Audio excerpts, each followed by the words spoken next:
All right, settle in, you sleepless soul. Dim the lights, because today, my brave, fashion-forward friends, we are embarking on a journey. Not just any journey, mind you, but a deep, perhaps overly deep, dive into the glorious, grotesque, and utterly bewildering world of Victorian fashion. This isn't just a casual stroll through a museum exhibit. This is an expedition into the very heart of human folly, a microscopic examination of every tight stitch, every suffocating layer, every ludicrously impractical accessory that defined an entire era. We're going to dissect it all, piece by agonizing piece, until you either achieve sartorial enlightenment or you simply drift off into a merciful, whalebone-induced slumber. Either way, mission accomplished. Imagine, if you will, a wardrobe, not your minimalist, ethically sourced capsule collection, but a vast, looming edifice of polished mahogany and dark secrets. Inside, it's a labyrinth of crushing petticoats, menacing corsets, and hats so aggressively adorned they could double as avant-garde weaponry. This, my dear listeners, is the wardrobe of woe. And trust me, it's far more than just fabric and thread. It's a physical manifestation of an entire society's anxieties, aspirations, and an almost pathological aversion to comfort. We're talking about the inherent tragedy and the uproarious comedy of human vanity, magnified and distorted by the rigid, often unhinged social codes of the 19th century. You're about to witness a masterclass in self-inflicted misery, all in the name of looking just so. And honestly, after spending this much time researching it, I'm still not entirely sure just so was ever worth it. But hey, who am I to judge the sartorial masochists of yesteryear? Actually, I'm precisely that person, and I'm judging them rather harshly. So, let's get on with it, shall we? Your journey into the delightful discomfort of historical fashion begins now. Prepare yourselves. Or don't. It probably won't make a difference. Now, you might be thinking, sure, old clothes look weird to us now, but is it really that strange? Oh, my sweet summer child, you have no idea. Victorian fashion isn't just different, it's uniquely, aggressively strange. It's the kind of strange that makes you question the very concept of rational thought, the kind of strange that suggests an entire population collectively decided that looking like a suffocated, highly ornamental belle was the peak of human achievement. We're talking about garments that actively resisted human movement, defied basic physics, and, on occasion, literally killed people. This wasn't merely a matter of aesthetic preference, a simple shrug of different strokes for different folks.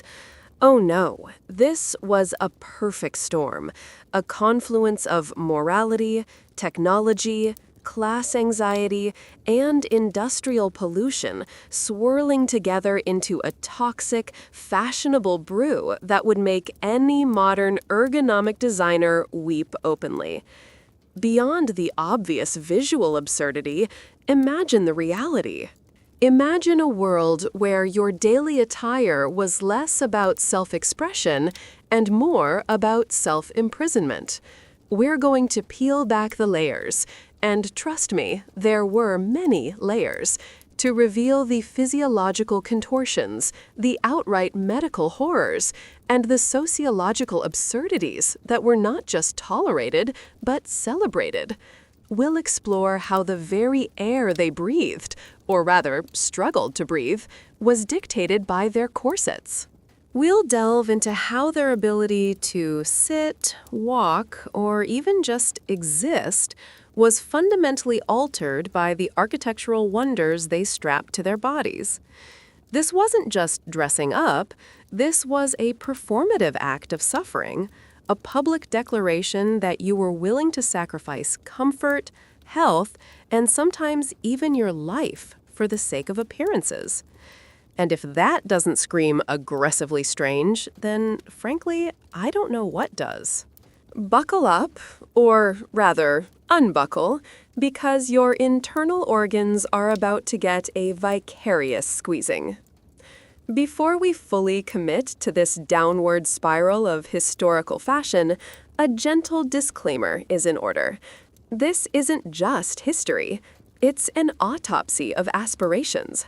It's a morbid dissection of what people thought they wanted versus what they actually got, which was usually a slow, suffocating decline into elegant discomfort. Be warned. Side effects of this deep dive may include profound gratitude for elastic waistbands, a newfound, almost spiritual appreciation for breathable fabrics, and an uncontrollable urge to burn every tight item in your closet. You may find yourself gazing at your sweatpants with a reverence previously reserved for religious relics. And honestly, after what we're about to put you through, you'll have earned that sartorial epiphany. We're going to get up close and personal with the materials, the methods, and the sheer madness. You're going to virtually smell the stale sweat trapped beneath layers of broadcloth, the faint metallic tang of whalebone, and the curious, almost chemical scent of period-appropriate perfumes trying desperately to mask an odor that just wouldn't quit. In fact, if you listen closely, you might even detect the pervasive odor of regret, whalebone, and formaldehyde wafting through your speakers, a ghostly scent memory of an era that truly committed to the bit, even if the bit was slow strangulation. This isn't just about learning, it's about feeling. It's about experiencing the discomfort, the absurdity, and the sheer, unadulterated human stubbornness that drove Victorian fashion. So, if you're prone to claustrophobia, easily offended by the grotesque, or simply prefer your history lessons to be less visceral, now would be a good time to reconsider your life choices. For the rest of you masochists, let's dive headfirst into the stylish abyss. To truly appreciate the baffling trajectory of Victorian fashion, we first need to take a quick, wistful glance back at what came before.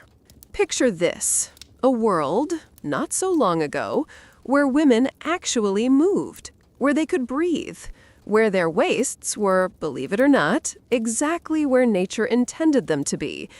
Yes, my friends, we are talking about the Regency era, that fleeting, glorious moment of sartorial sanity, roughly spanning from 1800 to 1837. This was a time when high waists were all the rage, rising right up to just beneath the bust, leaving the natural waistline blessedly free. Fabrics were flowing, often light muslin, designed to drape rather than constrict. It was a refreshing, almost revolutionary departure from the rigid, corseted excesses of the previous century, the Rococo era, where panniers and elaborate structures made women look like sentient cake stands. The influence here was distinctly classical, a gentle nod to the flowing lines of ancient Greek and Roman statuary. Think Jane Austen heroines, Elizabeth Bennet scampering across fields, Emma Woodhouse dancing with an actual degree of freedom, albeit still quite primly. Their gowns were often simple, almost ethereal, allowing for a freedom of movement that would make a later Victorian woman faint from sheer envy or lack of oxygen. This was a fleeting moment when the concept of the natural form wasn't just a whisper, but a relatively loud declaration. You could see the actual shape of a woman's body beneath the fabric, rather than a geometrically altered approximation. It was a brief, beautiful period of elegance, unburdened by the architectural madness that lay just around the corner. A moment of clarity. A final deep breath before the collective fashion world decided to hold its breath for the next 7 decades. Enjoy this mental image, because it's about to be brutally murdered by whalebone, steel, and a terrifying amount of taffeta. You'll yearn for these high waists, mark my words.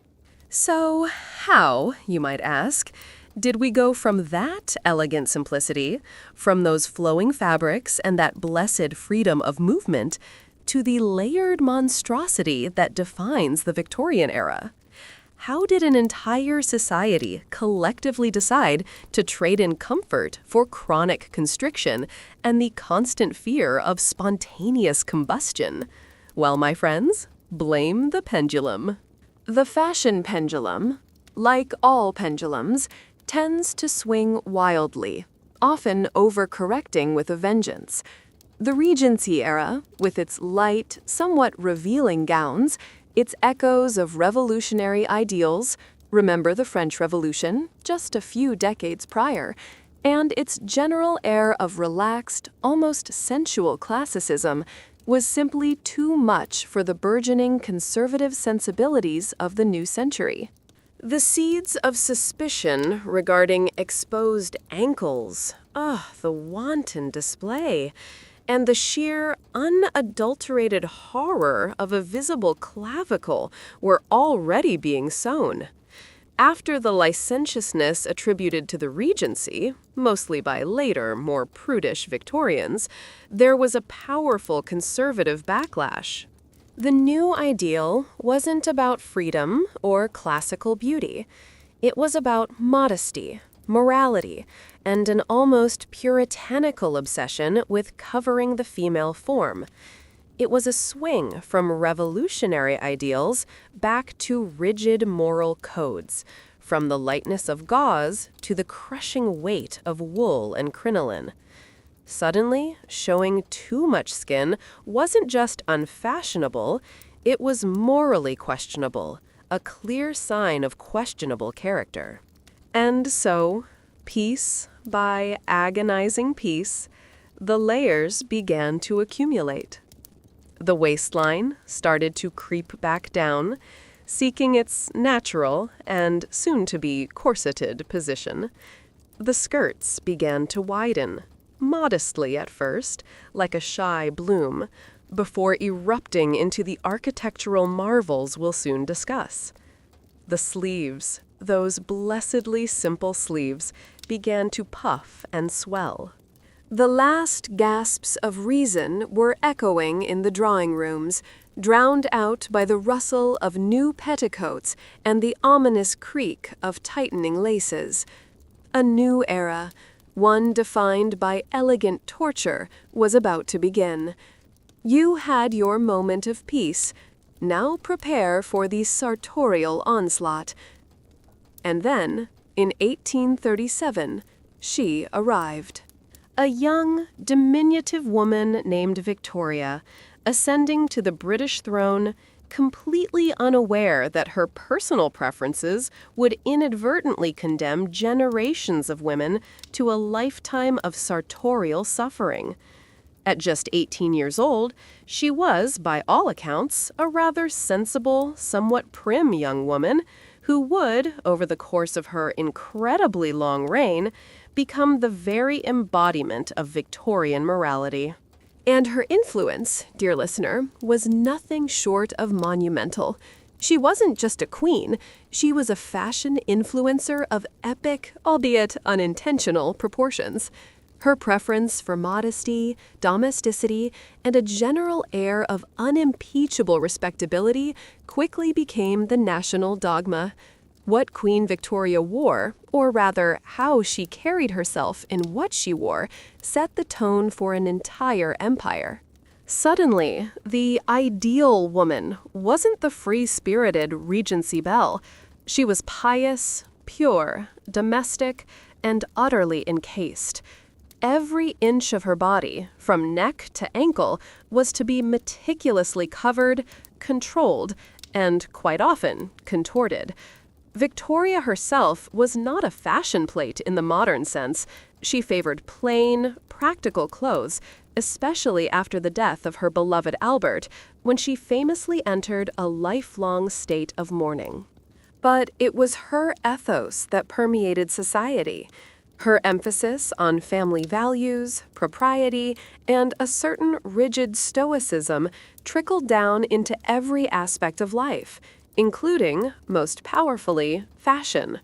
If the queen was the matriarch of the nation, then the women of the nation were to reflect her ideals in every tightly laced, heavily layered ensemble.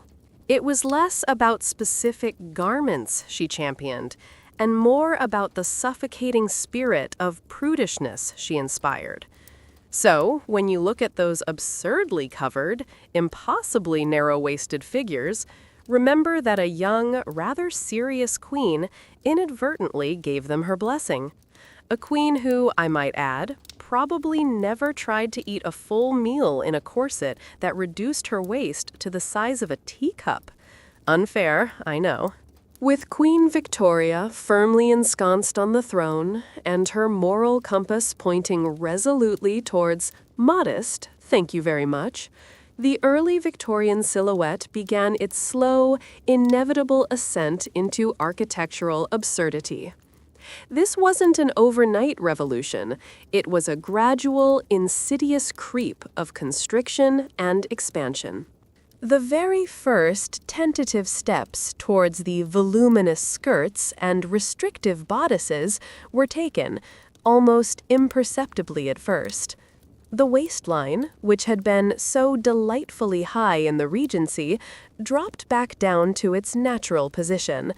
But this natural position quickly became a battleground, an area to be cinched, squeezed, and molded into an ever smaller circumference. The bodice, once merely a covering, began its journey towards becoming a rigid, boned shell. Meanwhile, the skirts, in a simultaneous act of sartorial betrayal, started to widen.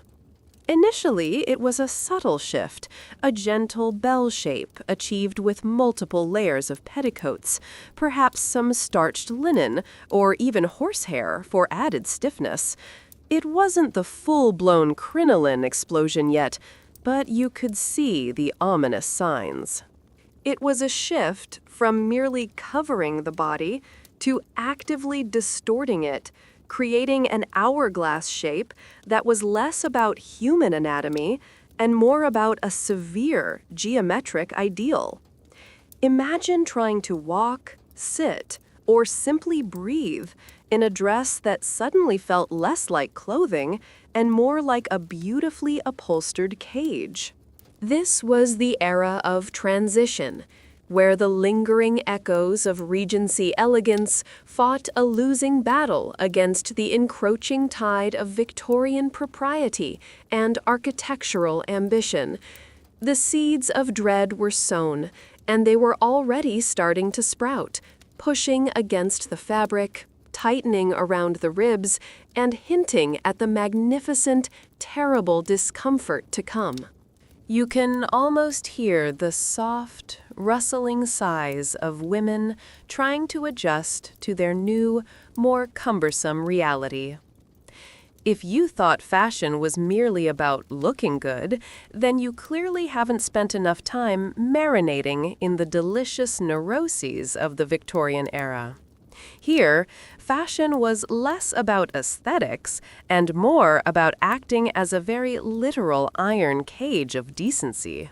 Christian morality, filtered through a particularly prudish lens, dictated every stitch, every seam, and every horrifyingly restrictive undergarment. It was an era where the human body, particularly the female form, was considered a dangerous, tempting entity that needed to be aggressively contained and concealed. And by aggressively contained, I mean literally suffocated into submission. Consider the sheer scandal of the ankle. My goodness, the ankle! A mere glimpse of that joint, even peeking out from beneath a long skirt, could send polite society into a tizzy. It was considered shockingly erotic, a gateway drug to moral degradation. And don't even get me started on the wrist. A bare wrist? Unthinkable. That's why gloves were practically a second skin, worn indoors, outdoors, at parties, at funerals, everywhere, all the time. As for the clavicle, that delicate bone at the base of the neck, a terrifying eroticism, a clear invitation to untold depravity. This wasn't just about covering up. It was about sanitizing the body, stripping it of any potential for sensual expression. Every inch of flesh was a potential gateway to moral degradation, a slippery slope to the downfall of civilization itself. Think about it. A society so utterly terrified of the human form that they deemed an ankle scandalous. It's almost comical if it wasn't so profoundly depressing.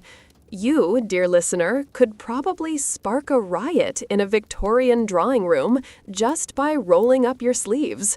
Imagine the pearl clutching. The fainting couches would be working overtime. It makes you wonder how anyone managed to get anything done without constantly fearing for the moral fabric of society unraveling because someone saw a sliver of elbow. The answer, of course, is that they didn't. They just fretted. A lot. And then they added another layer. In the elaborate, tightly laced social theater of Victorian Britain, fashion wasn't just about showing off your wealth, though that was certainly part of it. It was a grand public performance of your piety and respectability. It was a virtue signal, writ large in whalebone and taffeta, proclaiming to the world, "Look at me. I am so utterly moral and dedicated to propriety that I am willing to suffer unspeakable physical discomfort for it." The more impractical, the more cumbersome, the more undeniably restrictive the attire, the greater the moral fortitude it implied. It was an inverse relationship. Comfort went down, perceived virtue went up. Forget fasting or self-flagellation. In the Victorian era, you could achieve spiritual purity simply by wearing a corset so tight you couldn't take a full breath. Imagine attempting to navigate daily life in a dress that required you to move with the grace of a hobbled elephant, a dress that could ensnare you in a doorway or, as we'll later see, spontaneously combust near an open flame. The sheer effort, the constant vigilance, the inability to run, jump, or even sit comfortably, all of it was a testament to your moral uprightness. It was an elaborate system of self-inflicted penance, publicly displayed for all to admire and, of course, emulate. A woman who could barely breathe, whose internal organs were gently rearranging themselves into a more fashionable configuration, was clearly a woman of impeccable character, untouched by the vulgarity of physical ease. This was a society that equated suffering with sanctity, and fashion became its most visible and arguably most absurd sacrament. So next time you see a picture of a Victorian lady looking utterly miserable, don't pity her. She was probably just racking up some serious virtue points. You'd probably collapse trying to tie your shoes in one of these ensembles, which means you're clearly a moral reprobate by Victorian standards. Just something to chew on. Ah, the corset, the undisputed monarch of Victorian misery. If you thought this was just a simple undergarment, something akin to a historical Spanx, you are profoundly, hilariously wrong.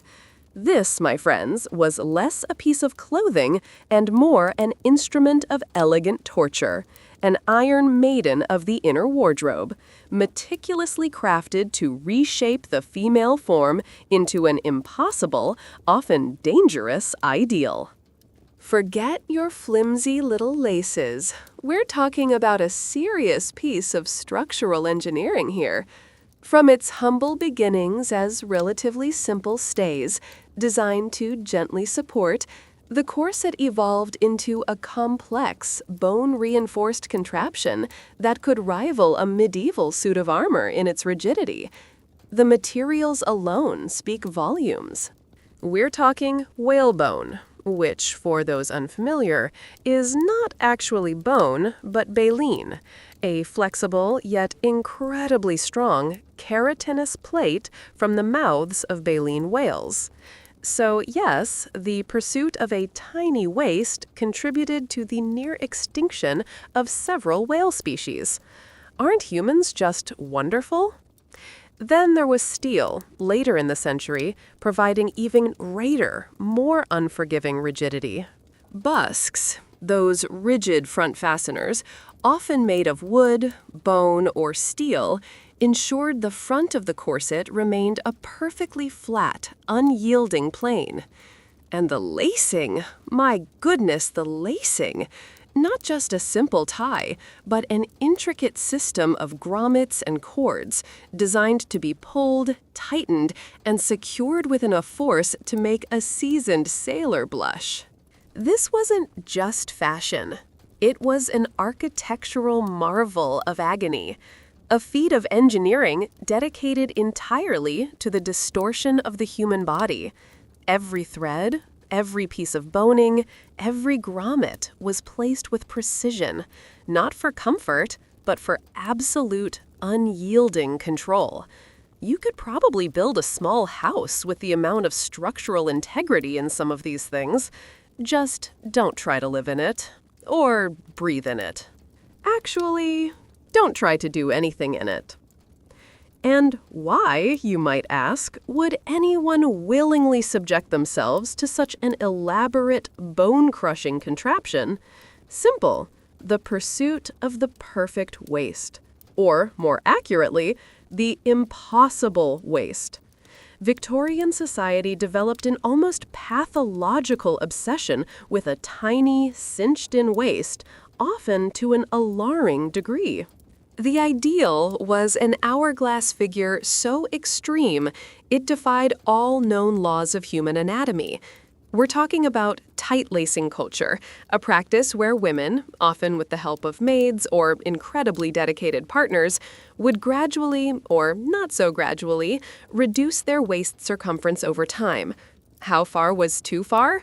Spoiler alert, there was rarely too far in the Victorian mindset until the wearer actually fainted or, died. Waists of 18 or 16 inches were not uncommon, some reports even claiming as little as 13 inches, a circumference that would make a Barbie doll look positively plump. This wasn't just a physical undertaking, it was an insidious psychological impact. Equating constriction with desirability, fragility with femininity, and physical suffering with social status created a vicious cycle. Women were taught that the more tightly they were laced, the more attractive, respectable, and virtuous they appeared. It became a competitive sport, a silent battle waged beneath layers of silk and taffeta, where the prize was an approving glance and the ability to breathe only in shallow, ladylike gasps. Imagine standing there, your breath literally stolen from you, your ribs protesting against the steel bands, all because some societal ideal declared that a woman should look like a wasp that's had a particularly bad day. It was a bizarre, almost cult-like devotion to a distorted ideal, driven by magazines, fashion plates, and the ever-present judgmental eye of polite society. You can almost hear the whispered compliments. tinged with a hint of admiration for the wearer's impressive tolerance for pain. Just remember, the next time you suck in your stomach for a photo, you're channeling your inner Victorian, albeit with significantly less whalebone.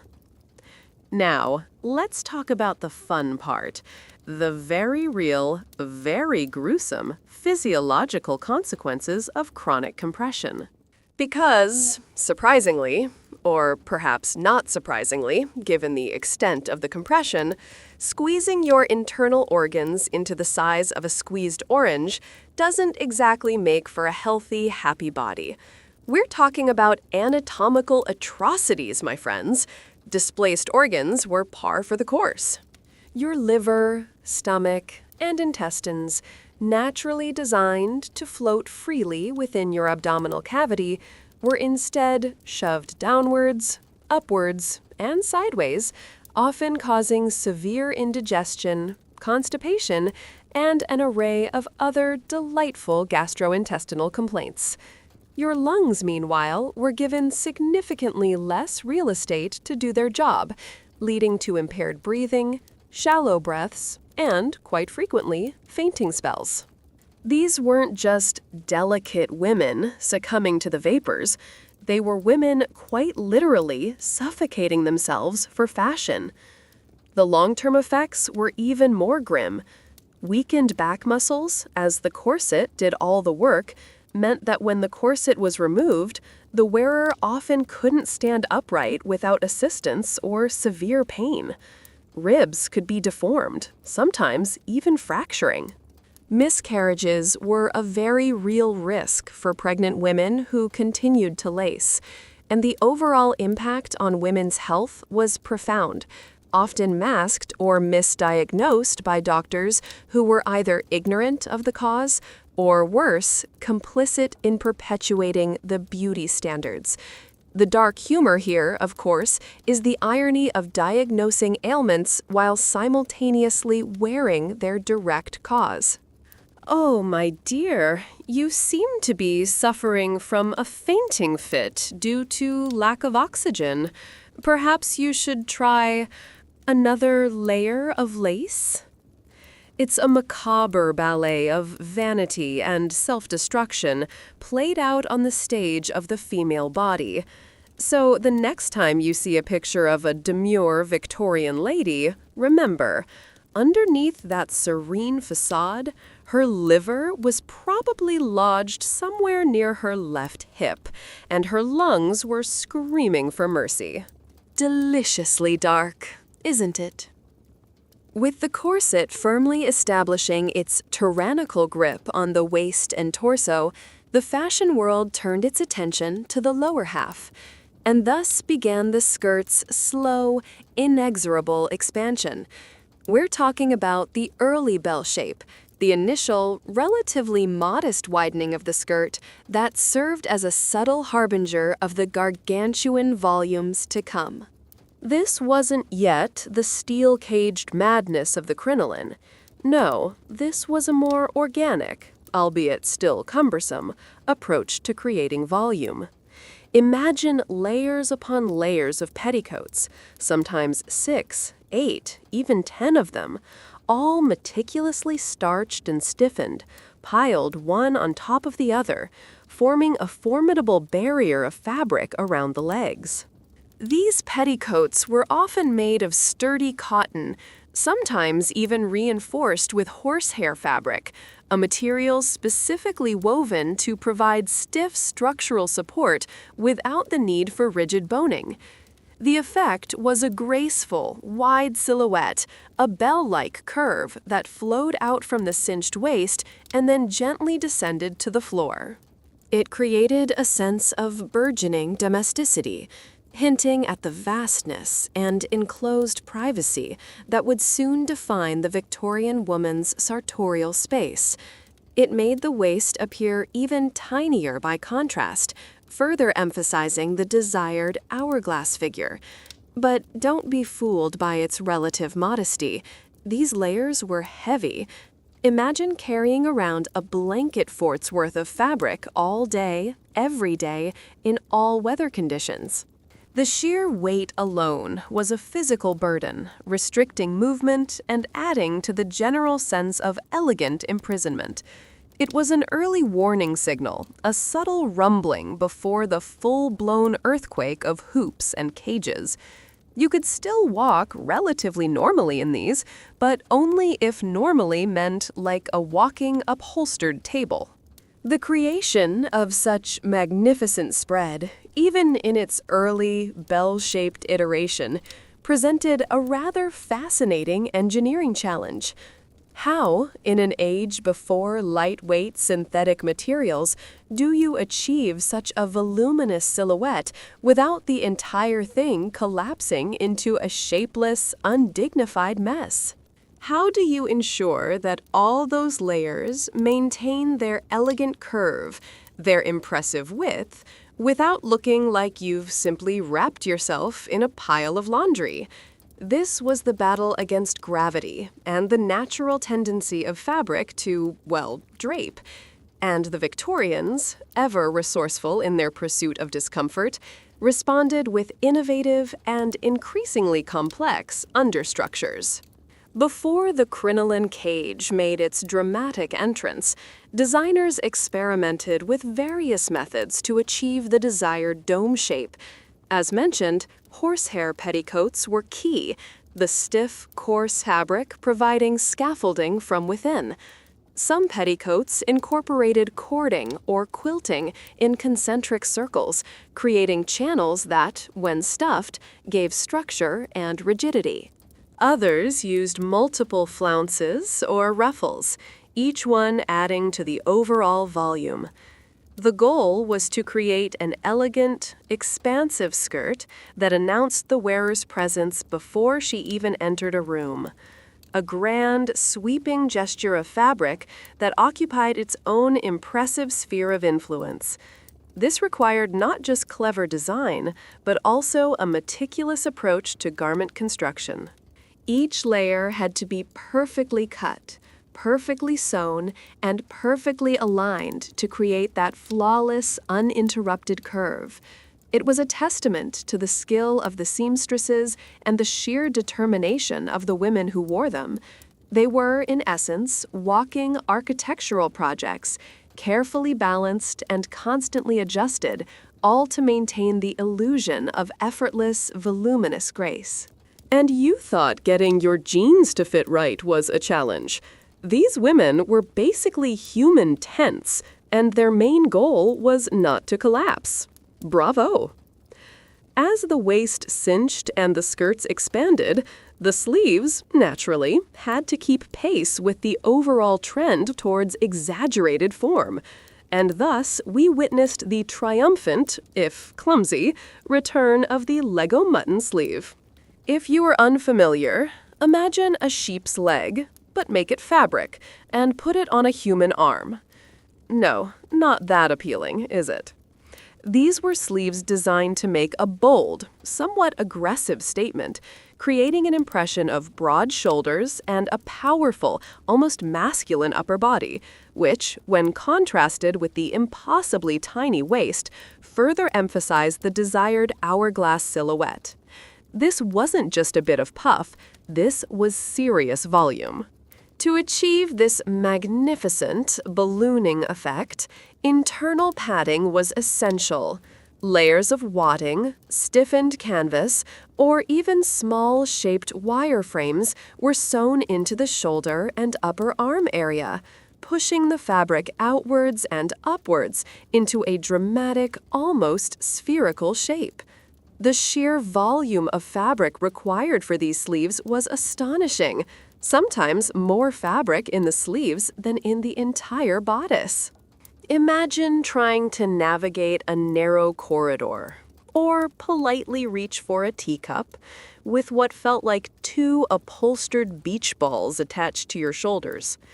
The practical implications were, as you might imagine, utterly ludicrous. Fitting through doorways became a strategic maneuver, requiring a graceful side shuffle. Basic arm movement, like lifting your hand above your head, became an Olympic-level feat. and the constant peril of accidentally knocking over delicate objets d'art, teetering precariously on overcrowded mantelpieces, was a daily hazard. These sleeves were a clear declaration: I am fashionable, and I will occupy as much space as humanly possible, even if it means inconveniencing everyone around me, including myself. They were glorious, absurd, and a complete pain in the arm. You, my friend, would have been knocking over every lamp in the drawing room. As the mid-Victorian era progressed, the initial bold puffiness of the early Lego mutton sleeve began a gradual transformation. The architectural peaks started to soften, and the overall effect became less about aggressive volume and more about an elongated, almost mournful droop. From those puffy, almost comical peaks of the earlier decades, sleeves began to tighten around the arm, becoming long and relatively form-fitting from the elbow down, often extending into deep cuffs that covered a significant portion of the hand. But the volume didn't entirely disappear, it simply shifted, or rather sagged.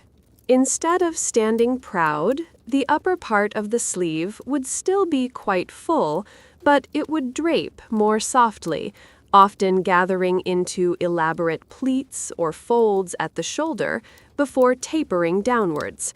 Sometimes the entire sleeve would be wide and flowing, almost like a trumpet shape, particularly towards the end of the century.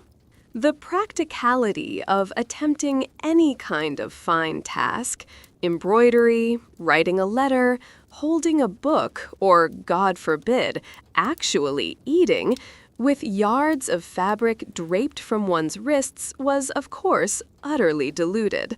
Imagine trying to thread a needle while battling a veritable textile avalanche every time you moved your hand, or trying to keep your cuffs out of your soup.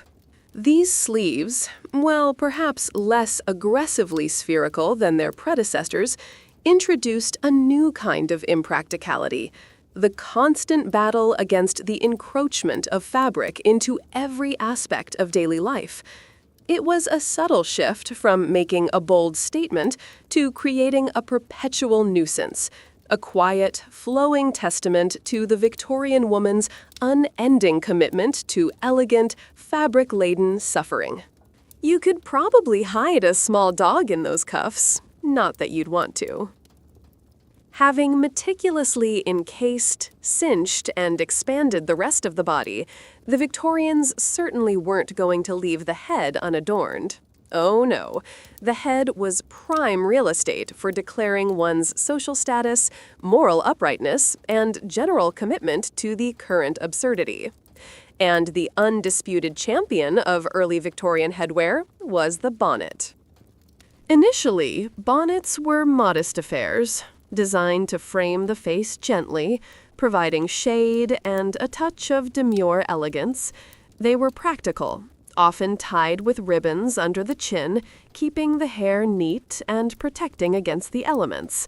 A bit like a very chic, heavily starched sun hat.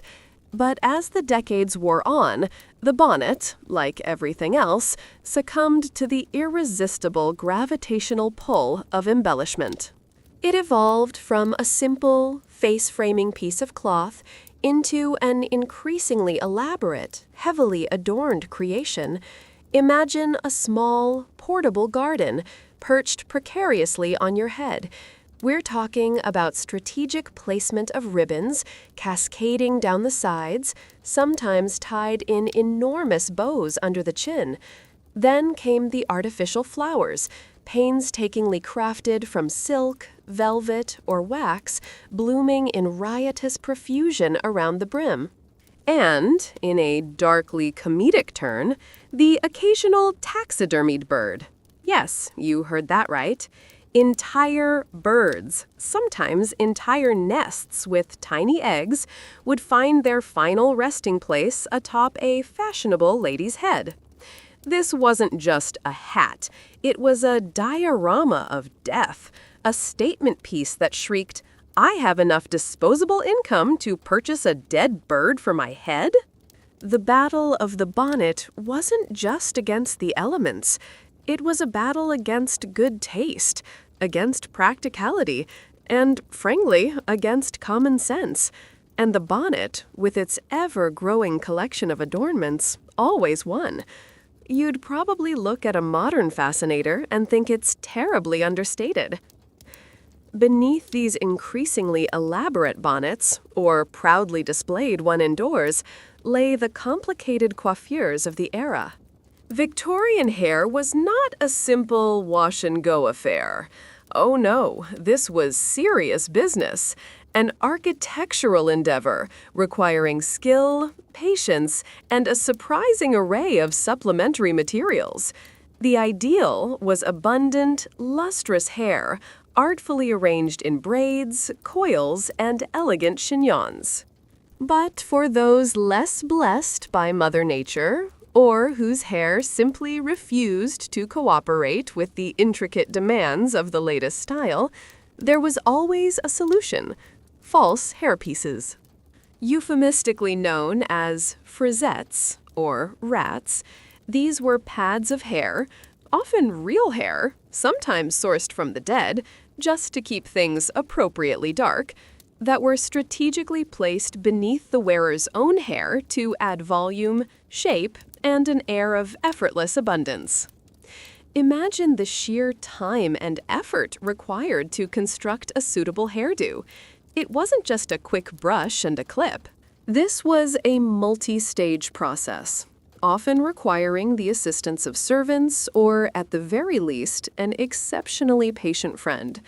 Hair was brushed, curled, braided, pinned, and sometimes even hot ironed, with irons heated directly in the fire, because safety first, right?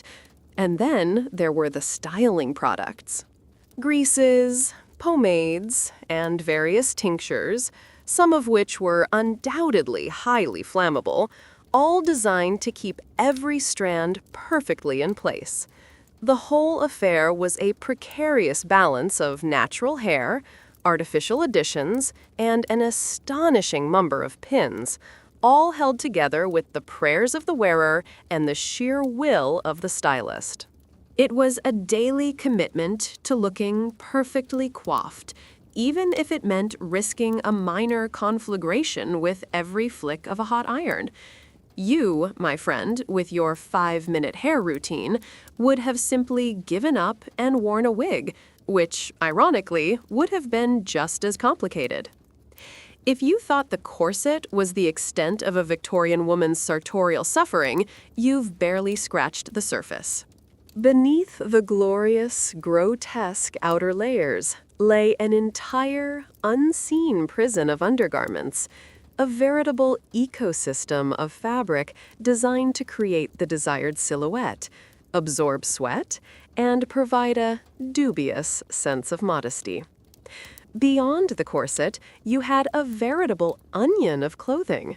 First, typically, came the chemise, a simple, loose-fitting cotton or linen shift worn closest to the skin. Its purpose was both practical, to absorb sweat and protect the outer garments from bodily oils, and moral, to act as a barrier between flesh and corset, making the latter seem less scandalously intimate. Then came the drawers. And here's a fun fact about Victorian drawers. They were often open-crotched.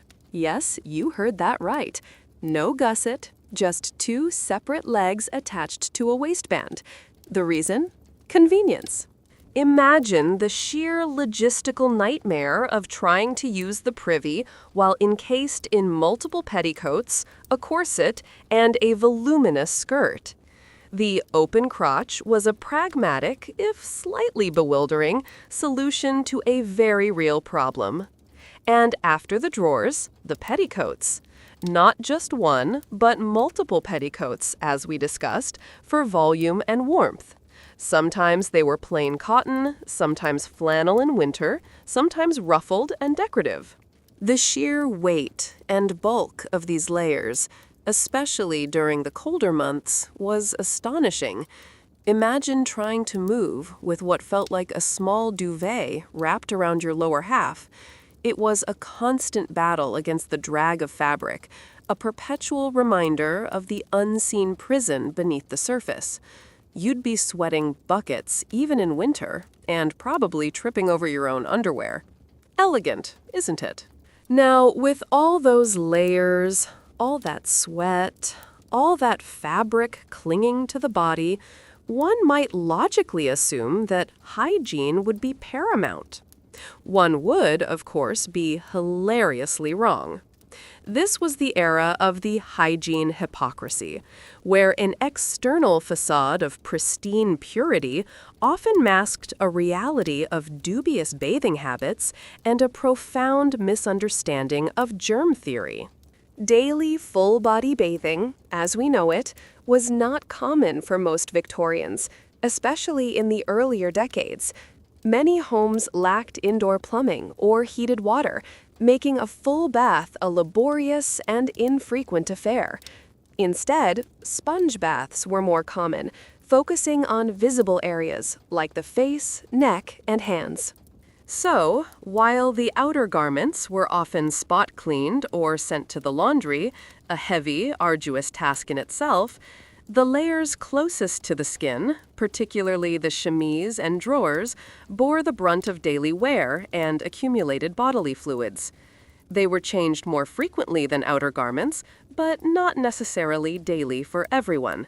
And when odors did inevitably arise, the solution was often not better hygiene, but stronger perfumes. Imagine the cloying scent of heavily perfumed ladies, a desperate attempt to mask rather than eliminate the pervasive odors of stale sweat, unwashed bodies, and the general grime of industrial Victorian cities. The ironic contrast between this external show of purity and the internal reality of perspiration, less than fresh undergarments, and questionable personal cleanliness is, in hindsight, exquisitely dark humor. They built a magnificent, heavily scented cage of fabric, but inside, well, let's just say it wasn't always roses. You, my friend, with your daily shower and deodorant, would have been considered a fragrant anomaly. Given the sheer complexity and multitude of these undergarments, the act of dressing and undressing became a ritual, a testament to patience, dexterity, and for many, the absolute necessity of assistance. This was not a quick change. This was a strategic unveiling, or, conversely, a meticulous construction. Imagine trying to navigate 8 petticoats, a tight corset, a chemise, and a pair of open-crotched drawers, all without snagging, tangling, or simply giving up in a fit of frustrated rage. It required a certain grace, a practiced hand, and often a maid who was intimately familiar with the intricate lacing patterns of corsets and the specific order of the layers. The process of dressing could take a significant amount of time each morning, a silent, almost performative act that prepared the wearer for her public role. And the act of undressing, while perhaps less formal, was no less a ritual. Each layer peeled away, revealing the structured beauty, or the bodily indentations, beneath. And, of course, there were the scandalous implications of seeing a woman's foundations. To accidentally glimpse a stocking, an ankle, or, heaven forbid, a corset, was considered a profound breach of modesty, a peek behind the meticulously constructed facade. It was a world where even the most intimate undergarments were imbued with social and moral significance, where the unseen was just as important, if not more so, than the visible. You, with your quick-zip jeans and slip-on bra, have no idea the effort these women put into just getting dressed. It's enough to make you lie down and stay there, preferably in something breathable. Now, lest you think Victorian fashion was solely about torturing women, let's take a moment to acknowledge the unsung sacrifice of the unsung gentleman. While women certainly bore the brunt of extreme physical contortion, men had their own peculiar guerdons, their own subtle yet potent forms of discomfort and sartorial restriction. They weren't immune to the era's obsession with propriety and precision. They simply expressed it in a different, more somber, but no less rigid way. No, they weren't wearing crinolines, thank goodness, but they were still peacocks, just peacocks in increasingly formal, often scratchy, pinstripes. The evolution of the suit throughout the Victorian era is a fascinating study in restrained conformity. Early on, frock coats reigned supreme, long, knee-length coats, often double-breasted, that projected an air of gravitas and respectability. These were worn for formal occasions and business. For less formal daytime wear, the morning coat emerged, with its distinctive cutaway front, allowing for greater ease of movement, a relative term, of course. And as the century progressed, we saw the beginnings of the modern lounge suit, a more relaxed, again, relative, three-piece ensemble that eventually became the standard for everyday wear. But relaxed did not mean comfortable. Fabrics were typically heavy wools, stiff and unyielding. Layers were still essential: waistcoat, shirt, coat. And then there was the tyranny of the top hat. Oh, the top hat. A cylindrical monument to social significance, demanding respect, literally elevating the wearer, and entirely impractical for anything involving low ceilings or sudden gusts of wind. It was a status symbol, an undeniable statement of gentlemanly stature, and a constant logistical nightmare. Imagine trying to exit a carriage gracefully with a foot-tall stovepipe on your head. They were, in essence, mobile architectural features, just like the women, only taller and less likely to spontaneously combust. You'd probably try to wear a baseball cap and immediately be branded a hooligan. If there was one single item that epitomized male sartorial cruelty in the Victorian era, it had to be the starch-stiffened collar. These weren't your soft roll-neck modern shirt collars. Oh no. These were rigid, unyielding bands of white cotton, starched to an almost board-like stiffness, designed to stand erect and frame the face with an air of impeccable, if suffocating, propriety. They were, quite literally, collars of cruelty, instruments of discomfort that could sever circulation and induce a state of permanent, dignified annoyance.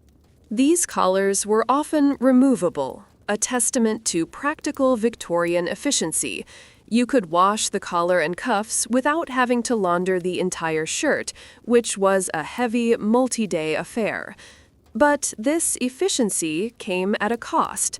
The starch, combined with the tight fit, meant these collars could chafe, rub, and dig into the neck, leading to irritation, discomfort, and a constant, subtle sense of choking.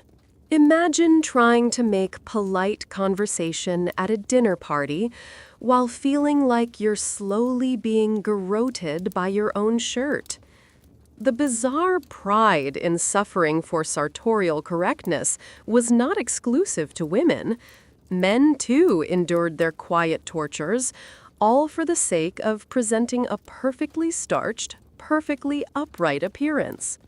The higher and stiffer the collar, the more respectable the man.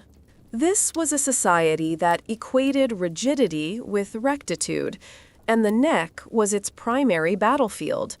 You probably couldn't even turn your head fully, meaning your social interactions were limited to whatever was directly in front of you. And you thought a tight tie was bad. These collars were basically a medieval stock for your neck, just slightly more stylish. And now, for a delightful surprise, the underappreciated male corset. Yes, you heard that correctly. While not as universally adopted or as aggressively constricting as its female counterpart, men's corsets were a quiet, darker, and less discussed facet of male vanity and body distortion. These were not the full-body stays of women, but rather a type of figure improver or waistcoat corset designed to cinch the waist, flatten the stomach, and create a more upright, manly posture.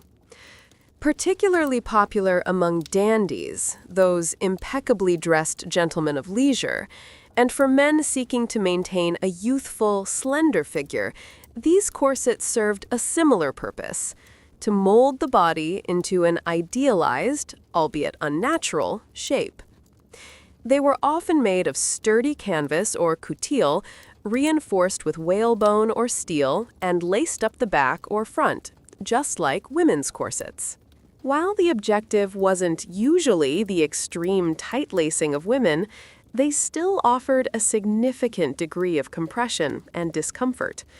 Imagine the secret shame, the quiet agony of a gentleman painstakingly lacing himself into a corset each morning, knowing that this was a vanity usually reserved for the weaker sex. It was a paradox, a man asserting his masculinity through a garment associated with female fragility. But it underscores a crucial point. The Victorian obsession with idealized body shapes and the willingness to suffer for them transcended gender. It was a societal malaise, a collective delusion that affected everyone. So, while women were undeniably the primary victims of extreme fashion, let's not forget the gentlemen who, in their own subtle ways, also strapped themselves into their own particular brand of elegant, whalebone-reinforced misery. And now you know. You're welcome. Just when you thought Victorian fashion couldn't get any more bizarre or cruel, we turn our gaze to the children. Because, of course, if adults were to be encased in layers of architectural torture, then naturally their offspring couldn't be spared. Oh no, Victorian children were destined to be dressed as miniature versions of their parents, leading to a cradle of constraint and an astonishing degree of maximum misery. For girls, this often meant miniature corsets. Yes, corsets for girls. While not as rigidly boned or as aggressively tight-laced as an adult woman's, these stays were still designed to shape the torso, encourage an upright posture, and, in theory, begin the process of waist training early. The idea was to prepare their young bodies for the full onslaught of adult fashion, ensuring they developed the correct silhouette from a tender age. Boys, meanwhile, were thrust into formal suits, often scaled-down versions of their father's frock coats, waistcoats, and trousers. Layers upon layers were common for both genders, regardless of the weather. Heavy wools, stiff collars, even for small boys, and cumbersome skirts meant that play, exploration, and basic childhood activities were severely hampered. Imagine trying to chase a ball, climb a tree, or even just run around comfortably while wearing multiple petticoats, a restrictive bodice, and a tiny corset. It was less about fostering healthy, active development and more about projecting an image of well-heeled, well-behaved many adults. The sheer impracticality for any kind of actual childhood enjoyment is staggering. Their clothing wasn't designed for children. It was designed for static display, for posing for portraits, and for subtly announcing their parents' social standing. It's a tragic comic sight, truly. You probably had more freedom in a Halloween costume than these poor kids had on a Tuesday. The impact of this restrictive clothing on children's development and comfort was predictably not good. Beyond the immediate discomfort, there was the silent suffering of the small, whose voices were rarely heard in a society obsessed with adult propriety. Restricted movement was a given. Imagine a child's natural inclination to run, jump, and explore being constantly thwarted by layers of heavy fabric and the physical limitations of their clothing. Their developing muscles and bones were denied the natural range of motion necessary for healthy growth. Overheating was another common issue, especially with so many layers of wool and cotton, often in poorly ventilated environments. Children were prone to fevers and general malaise, exacerbated by clothing that trapped heat and prevented proper air circulation. And then there was the psychological burden of constant formality. Children were expected to be seen and not heard, to be miniature adults, and their clothing reinforced this expectation. The inability to play freely, the constant need to maintain a pristine appearance, the subtle discomfort that became a daily norm, all of this chipped away at the joyful exuberance of childhood. A child's freedom was sacrificed at the altar of parental status and societal expectation. Their comfort was secondary to their appearance, their health often overlooked in favor of maintaining a strict silhouette. It's a stark reminder that the Victorian obsession with outward appearance penetrated every level of society, even reaching into the nurseries and playrooms, or rather, the lack thereof. You'd have been a grumpy, sweaty, constantly itchy child, probably dreaming of pajamas, and who could blame you?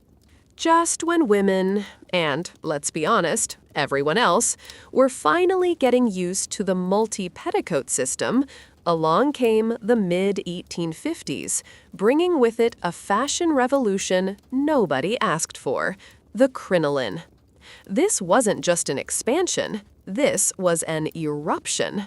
When skirts went supersonic, they went crinoline. What started as horsehair petticoats gradually morphed into something far more architectural, far more daring, and far more dangerous: the crinoline cage. Imagine the scene. One day you're wearing 6 heavy cotton petticoats. The next, you're strapping on a literal steel structure, resembling a bird cage, around your waist. It was less about fashion and more about engineering. The word crinoline itself initially referred to a stiff fabric made of horsehair, crin, and linen, lin. But by the 1850s, it had come to mean the steel-hooped cage that would define the era's silhouette. On the one hand, it was hailed as a liberation from the sheer weight and bulk of dozens of fabric petticoats. Suddenly, women could achieve monumental skirt volume with far less actual fabric around their legs. On the other hand, it was a new, more dangerous enslavement to volume, a commitment to occupying an ever-increasing amount of physical space. These cages, often made of spring steel, whalebone, or cane, were a marvel of industrial design, capable of expanding skirts to truly staggering dimensions, sometimes exceeding 6 feet in diameter. It was the dawn of the dome, a magnificent, terrifying, and utterly impractical display of sartorial ambition. You couldn't sit, you couldn't pass through doorways without turning sideways, and you certainly couldn't run. But you looked fabulous, by Victorian standards, and that, apparently, was all that mattered. The crinoline cage was, without exaggeration, a feat of engineering, or perhaps engineering a disaster. Forget delicate underpinnings. These were industrial-strength structures designed to create a monumental silhouette. Imagine hoops of steel, whalebone, or cane, progressively larger towards the hem, suspended by cotton tapes or sewn into a fabric casing, all attached to a waistband. The ingenuity was in making them light enough to wear, yet strong enough to support the weight of multiple yards of fabric draped over them. The sheer circumference these structures could achieve was mind-boggling, turning a woman into a walking bell, a mobile gazebo, or perhaps a very elaborate hot air balloon that refused to fly. The logistical nightmares of manufacture were significant, involving metalworking factories turning out miles of spring steel and countless seamstresses carefully attaching and reinforcing each hoop. And then there were the logistical nightmares of simply wearing the thing.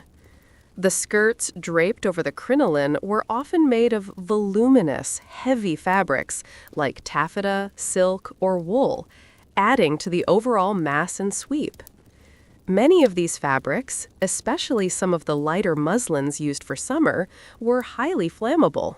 Imagine the delightful combination: a steel cage creating an enormous wind tunnel around your legs, draped in yards of highly flammable fabric, in a world full of open flames from fireplaces, gas lamps, and candles.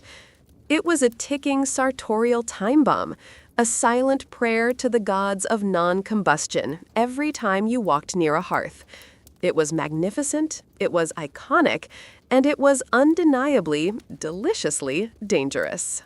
You, my friend, would have been a walking fire hazard, just waiting for the wrong spark. So why, for the love of all that is sensible, did women embrace such a monstrous silhouette? Why did they willingly strap on a steel cage that turned them into human-sized bell tents, restricting their movement and endangering their lives? Well, the answer is a delicious cocktail of social status, competitive vanity, and the sheer novelty of it all. Firstly, the crinoline was a powerful status symbol. More fabric, more volume, more elaborate structure meant more money.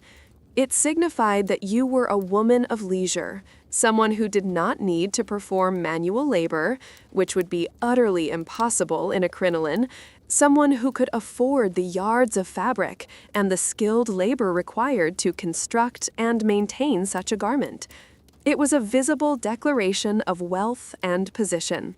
Secondly, there was the sheer novelty and competitive spirit.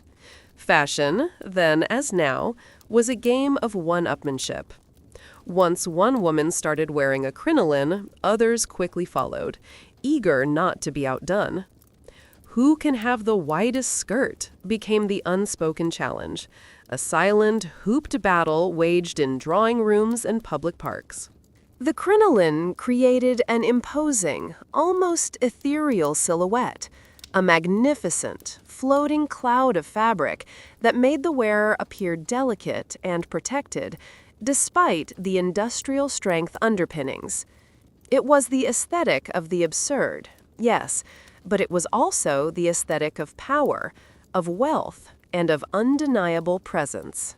It was about creating a grand, sweeping statement, even if that statement effectively alienated you from every piece of furniture and made traversing a narrow doorway a strategic operation. You might laugh now, but imagine the Instagram likes a woman with the widest crinoline would get. Truly iconic. Now we get to the truly dark comedy of the crinoline, its spectacular ability to transform a fashionable lady into a human torch. The highly flammable nature of crinolines, combined with the omnipresent open hearths, candles, and gas lamps of the Victorian era, created a perfect storm of sartorial disaster. Imagine a vast, wide skirt billowing around your legs, creating a magnificent draft. Now imagine that skirt, often made of light muslin or stiffened cotton, sweeping dangerously close to an open fireplace or a flickering candle. It was, quite literally, a recipe for incineration. Countless tragic deaths by accidental incineration became a dark and morbid statistic of the crinoline era. Newspapers regularly reported on women, from maids to aristocrats, whose crinolines caught fire, turning them into blazing infernos in a matter of seconds. The very design of the crinoline, which held the fabric away from the body, meant that once ignited, the flames would spread rapidly, engulfing the wearer before anyone could react. It was a gruesome irony, dying for the sake of a trend, being burned alive for fashion. Think of it as the ultimate sacrifice on the altar of elegance. Young women, brides, even royalty, all were susceptible to these horrific accidents. It was a reminder that even the most beautiful and seemingly innocuous aspects of fashion can harbor deadly consequences. So, while you might laugh at the absurdity of the crinoline, remember that beneath the humor lies a genuinely tragic history of women quite literally going up in flames. You, my friend, would have been living in constant fear of a rogue spark. Forget bad hair days. These women feared total immolation. Beyond the terrifying prospect of spontaneous human combustion, the crinoline presented a plethora of other delightful environmental hazards. This wasn't just a fire risk. This was a walking, swaying, expansive liability in an already treacherous urban landscape. Imagine navigating narrow streets, bustling marketplaces, or even your own domestic sphere with a skirt that could easily reach 6 feet in diameter. Strong winds were a particular menace. A sudden gust could turn a lady's crinoline into a massive sail, lifting her off her feet, blowing her over, or even carrying her, briefly, down the street like a human tumbleweed. Graceful it was not. Then there were the carriages. Crinolines frequently got caught in carriage wheels, either dragging the wearer beneath the vehicle or pulling them off their feet with potentially fatal results. Factory machinery, even domestic machinery like spinning wheels, posed similar risks, ready to snag and entangle the unwary wearer, and just general clumsiness. Imagine trying to walk through a crowded room or simply turn around without accidentally knocking over a vase, a lamp, or, more likely, another human being. The sheer logistical nightmare of navigating a world not designed for human-sized bell tents was a daily struggle. Every doorway was a challenge, every staircase a perilous ascent, every crowded room a minefield. It was a constant battle against the limitations of space and the sheer physics of expanding, fabric-draped sphere. You, with your uncanny ability to trip over flat surfaces, would have been an absolute menace in a crinoline, a walking, swaying, human-sized wrecking ball. The crinoline, in its magnificent, expansive glory, wasn't just a fashion statement or a collection of hazards. It was, in many ways, a social weapon. Accidentally, of course, mostly, but a weapon nonetheless. Imagine a woman, resplendent in her enormous crinoline, sweeping through a room. She wasn't just walking, she was clearing a path. Furniture, other people, entire displays of goods, all were susceptible to accidental assault by the sheer circumference of her skirt. A polite turn could send a small table flying. A casual pivot could knock over a fellow socialite. It was a perpetual invasion of personal space, a declaration that my fashion takes precedence over your physical integrity. This led to the development of some truly bizarre social etiquette around accommodating these mobile architecture projects. Gentlemen had to learn to walk several paces ahead or behind a lady, never directly beside her. Shopkeepers had to widen their aisles. Carriages and public transport had to be designed with extra space, or, more often, people just crammed in, leading to even more absurd scenes of compressed crinolines. The crinoline essentially created a moving, personal bubble of truly epic proportions, a force field of fabric that asserted the wearer's dominance and demanded deference. It was a passive-aggressive power play, an unspoken declaration of, I am here and I take up space, literally. So, while it was uncomfortable and dangerous for the wearer, it also gave her a strange, unwieldy power. You, my friend, would have been wielding that crinoline like a wrecking ball, clearing your path to the buffet with ruthless, elegant efficiency. The crinoline wasn't just a garment, it was a cultural force that quite literally forced society to reimagine its social spaces. Suddenly, furniture, architecture, and even public transportation had to adapt, or, more often, spectacularly fail to adapt to these ambulatory domes of fabric.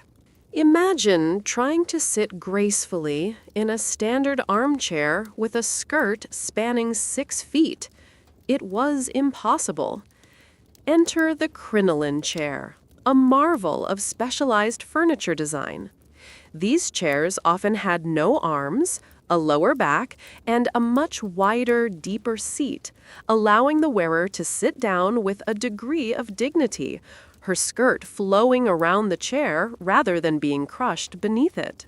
Doorways, once perfectly adequate, now became narrow gauntlets requiring a sideways shimmy. Communal seating, whether in a theater box or a church pew, became a gladiatorial arena for hooped women, each vying for space, often resulting in comical or uncomfortable scenes of compressed crinolines. Public transportation was a particular nightmare. Imagine trying to board an omnibus or a train car. Crinolines would have to be tilted, folded, or crushed to allow passage, often leading to a chaotic scrum of fabric and exasperated sighs. The crinoline effectively declared that all public spaces were now simply extensions of the wearer's personal fashion statement, and the world had better adjust. It was a constant, subtle battle between human design and sartorial absurdity, and more often than not, sartorial absurdity won.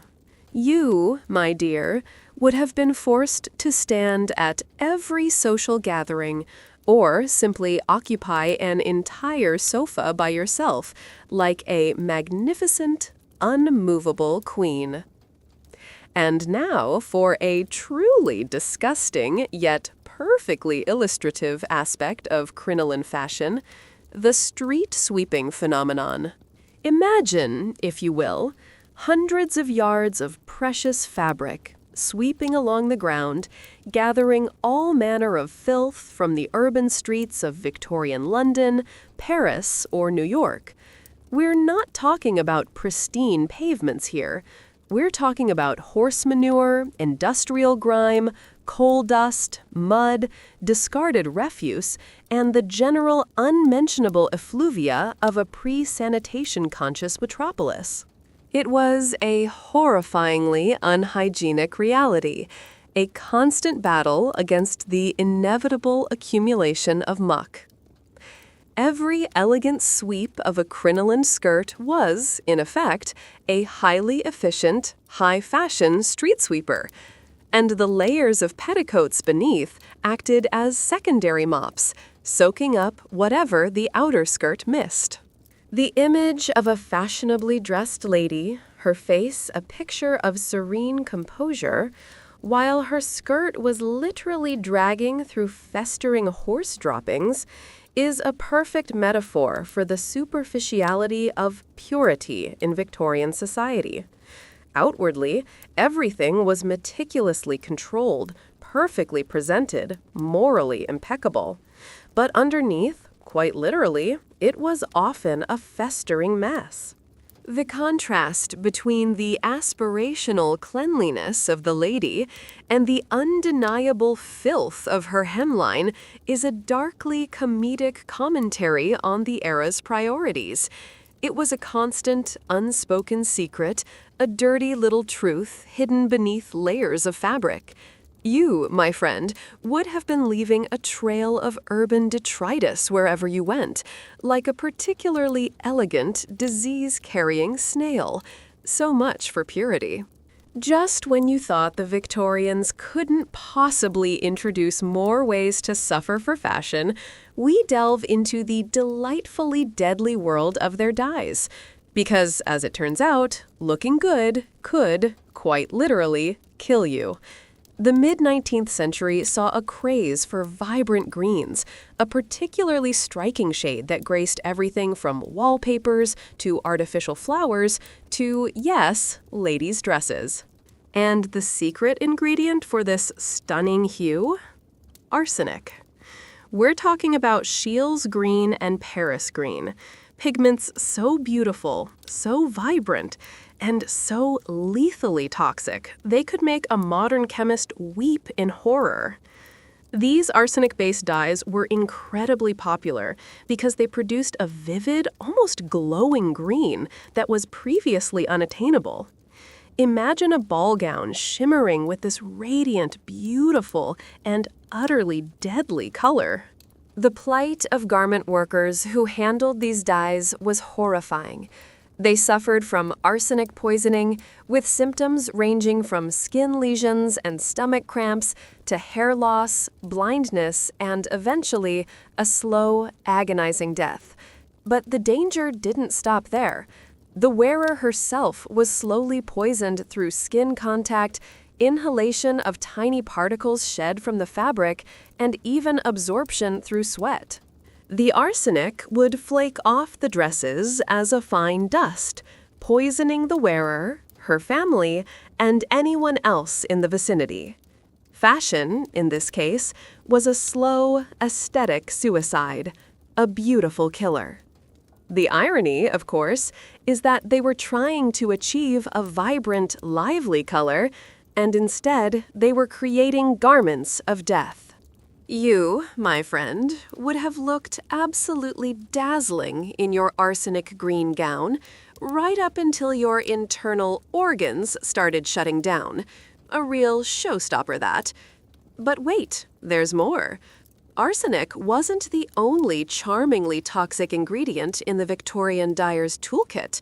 Oh no, the pursuit of vibrant, lasting colors led to the use of a veritable chemistry set of heavy metals and other noxious substances. Lead was commonly used for whites and yellows, leading to lead poisoning with its associated neurological damage, kidney failure, and anemia. Mercury, in its various forms, was employed for red dyes, a lovely way to induce neurological damage, tremors, and mental instability. Remember the Mad Hatter? That wasn't just a whimsical character. It was a reference to mercury poisoning suffered by hatters who used mercury nitrate to process felt. And then there were chromium, copper, and antimony, all used to produce various shades, all with their own delightful array of health hazards. The dangers extended beyond just the person wearing the dress. The garment workers, as mentioned, suffered immensely, but also anyone who came into prolonged contact with these fabrics. Imagine being at a ball, dancing cheek to cheek with someone whose dress was slowly releasing toxic particles into the air. Or a child wearing a hat adorned with arsenic-dyed flowers, unknowingly inhaling tiny doses of poison all day. It was a silent, pervasive menace, a constant background hum of toxicity in the name of beauty. Fashion wasn't just about discomfort. It was about insidious, invisible threats. A slow poison served up in a rainbow of alluring colors. So, next time you appreciate the rich hues of a Victorian painting, just remember what went into making those colors possible, and then shudder. In the midst of this toxic rainbow, a new era dawned with the birth of aniline dyes. These synthetic dyes, first discovered in 1856 by William Henry Perkin, were a monumental step towards modernity, offering a dazzling array of brilliant, never-before-seen colors. Mauve, the first aniline dye, launched a color craze, and soon purples, fuchsias, and electric blues were adorning Victorian garments. These dyes were revolutionary. They were cheaper to produce, more vibrant, and offered greater color fastness than many natural dyes. On the surface, it seemed like a positive step away from the heavy metal horrors. However, the early aniline dyes were not without their own problems. While not as overtly poisonous as arsenic green, many early synthetic dyes were still derived from coal tar and involved harsh chemical processes. Some contained impurities or residual chemicals that could cause skin irritation, allergic reactions, and respiratory issues, particularly for the workers involved in their manufacture. The environmental impact of their production, with runoff entering rivers and polluting waterways, was also significant. So, while they democratized vibrant color and propelled fashion into a new era of chromatic possibility, they also introduced new, less obvious forms of toxicity and environmental degradation.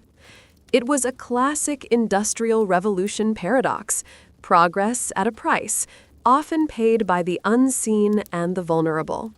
They traded one poison for another, slightly less immediate, but still problematic.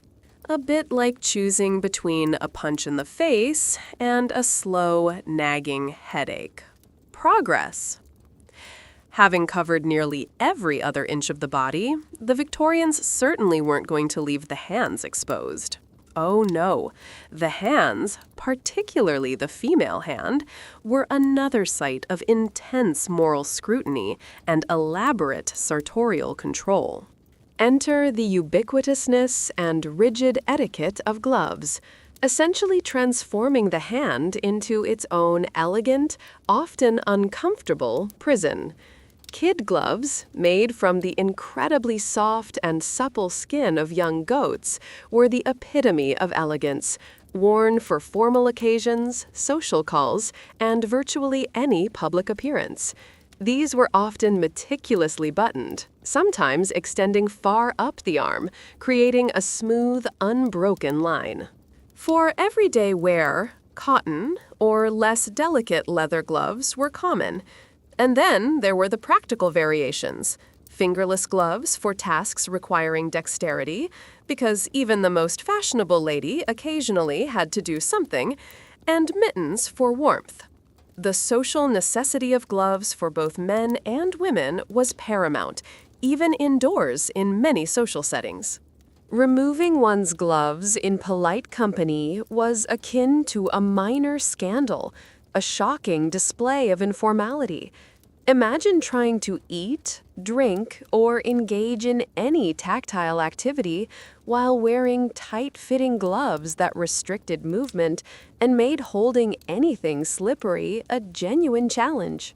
The constant donning and doffing, the fear of scuffing them, the sheer commitment to keeping one's hands impeccably covered, it was a small but persistent daily torture, a silent testament to the era's obsession with propriety. You, my friend, would probably have lost your mind trying to operate a touchscreen with those things on. As if layers weren't enough, the Victorian woman almost always had one more item draped over her: the ubiquitous shawl. This wasn't just a simple scarf. It was a substantial, practical, and incredibly stylish, for the time, garment that served multiple purposes. Shawls could be made of luxurious cashmere, imported from India and highly prized, or of fine wool, silk, or elaborately patterned lace. They were a sign of status, a display of wealth, and a very necessary source of warmth in often drafty Victorian homes and public spaces. The draping techniques were an art form in themselves. Shawls were folded, twisted, and arranged over the shoulders, around the arms, or even belted at the waist, creating additional volume, texture, and visual interest. The sheer volume of fabric involved could be substantial, transforming a woman into a walking, graceful pyramid of textiles. Imagine trying to keep such a voluminous garment elegantly in place while walking, sitting, or simply engaging in conversation. It required constant adjustment, a subtle repositioning, a constant battle against gravity and the natural tendency of fabric to slip and slide. The shawl was an integral part of the overall silhouette, softening the rigid lines of the corset and adding a touch of feminine grace. It was the perfect accessory for an era that prized layering, display, and a hint of exoticism. You'd probably just end up trailing it behind you like a sad, deflated cape. And finally, to accessorize the absurd, we have the various trinkets of torment, fans, parasols, and other cumbersome necessities that completed the Victorian ensemble. These weren't mere adornments. They were functional, or semi-functional, tools imbued with a deep social significance and their own set of rules. The fan, for instance, was far more than just a way to generate a gentle breeze. It was a sophisticated communication device, a silent language unto itself. Imagine a woman coyly fluttering her fan to indicate interest, snapping it shut to express disdain, or slowly waving it to signal curiosity. Entire conversations could be held without uttering a single word, purely through the elaborate rituals of fan language.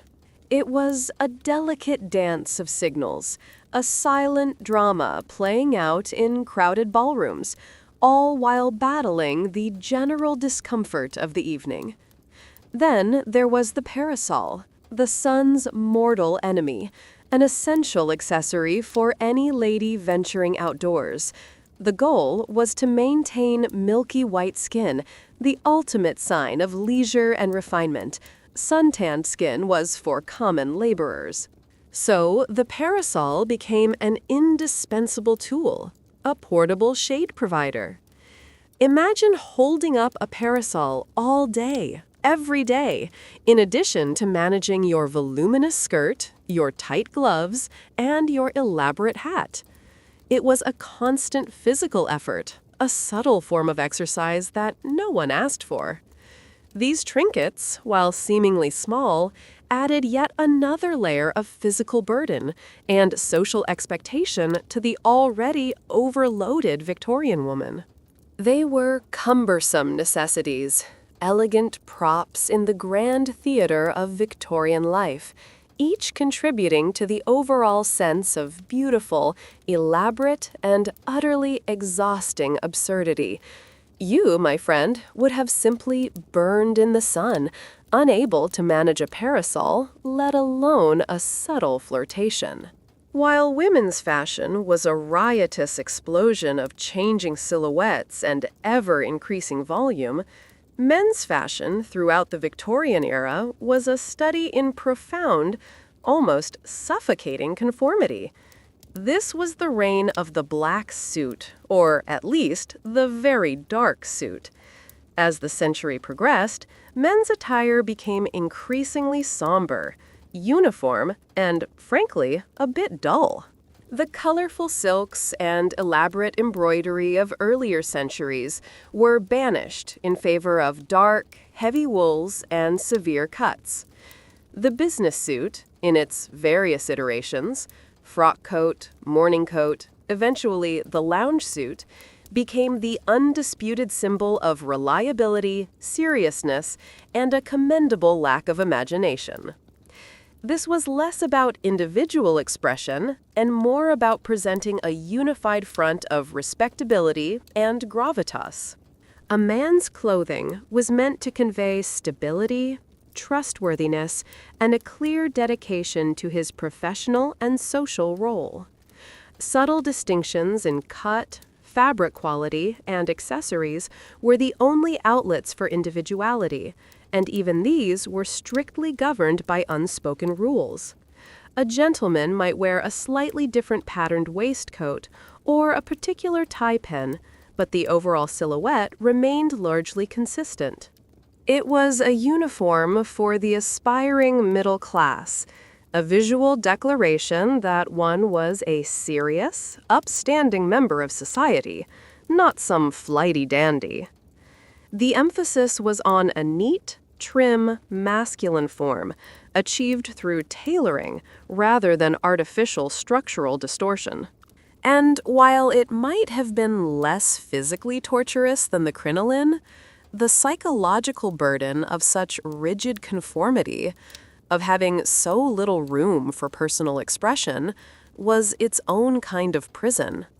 You, my friend, would probably show up in a mismatched plaid, immediately signaling your unsuitability for any respectable Victorian profession.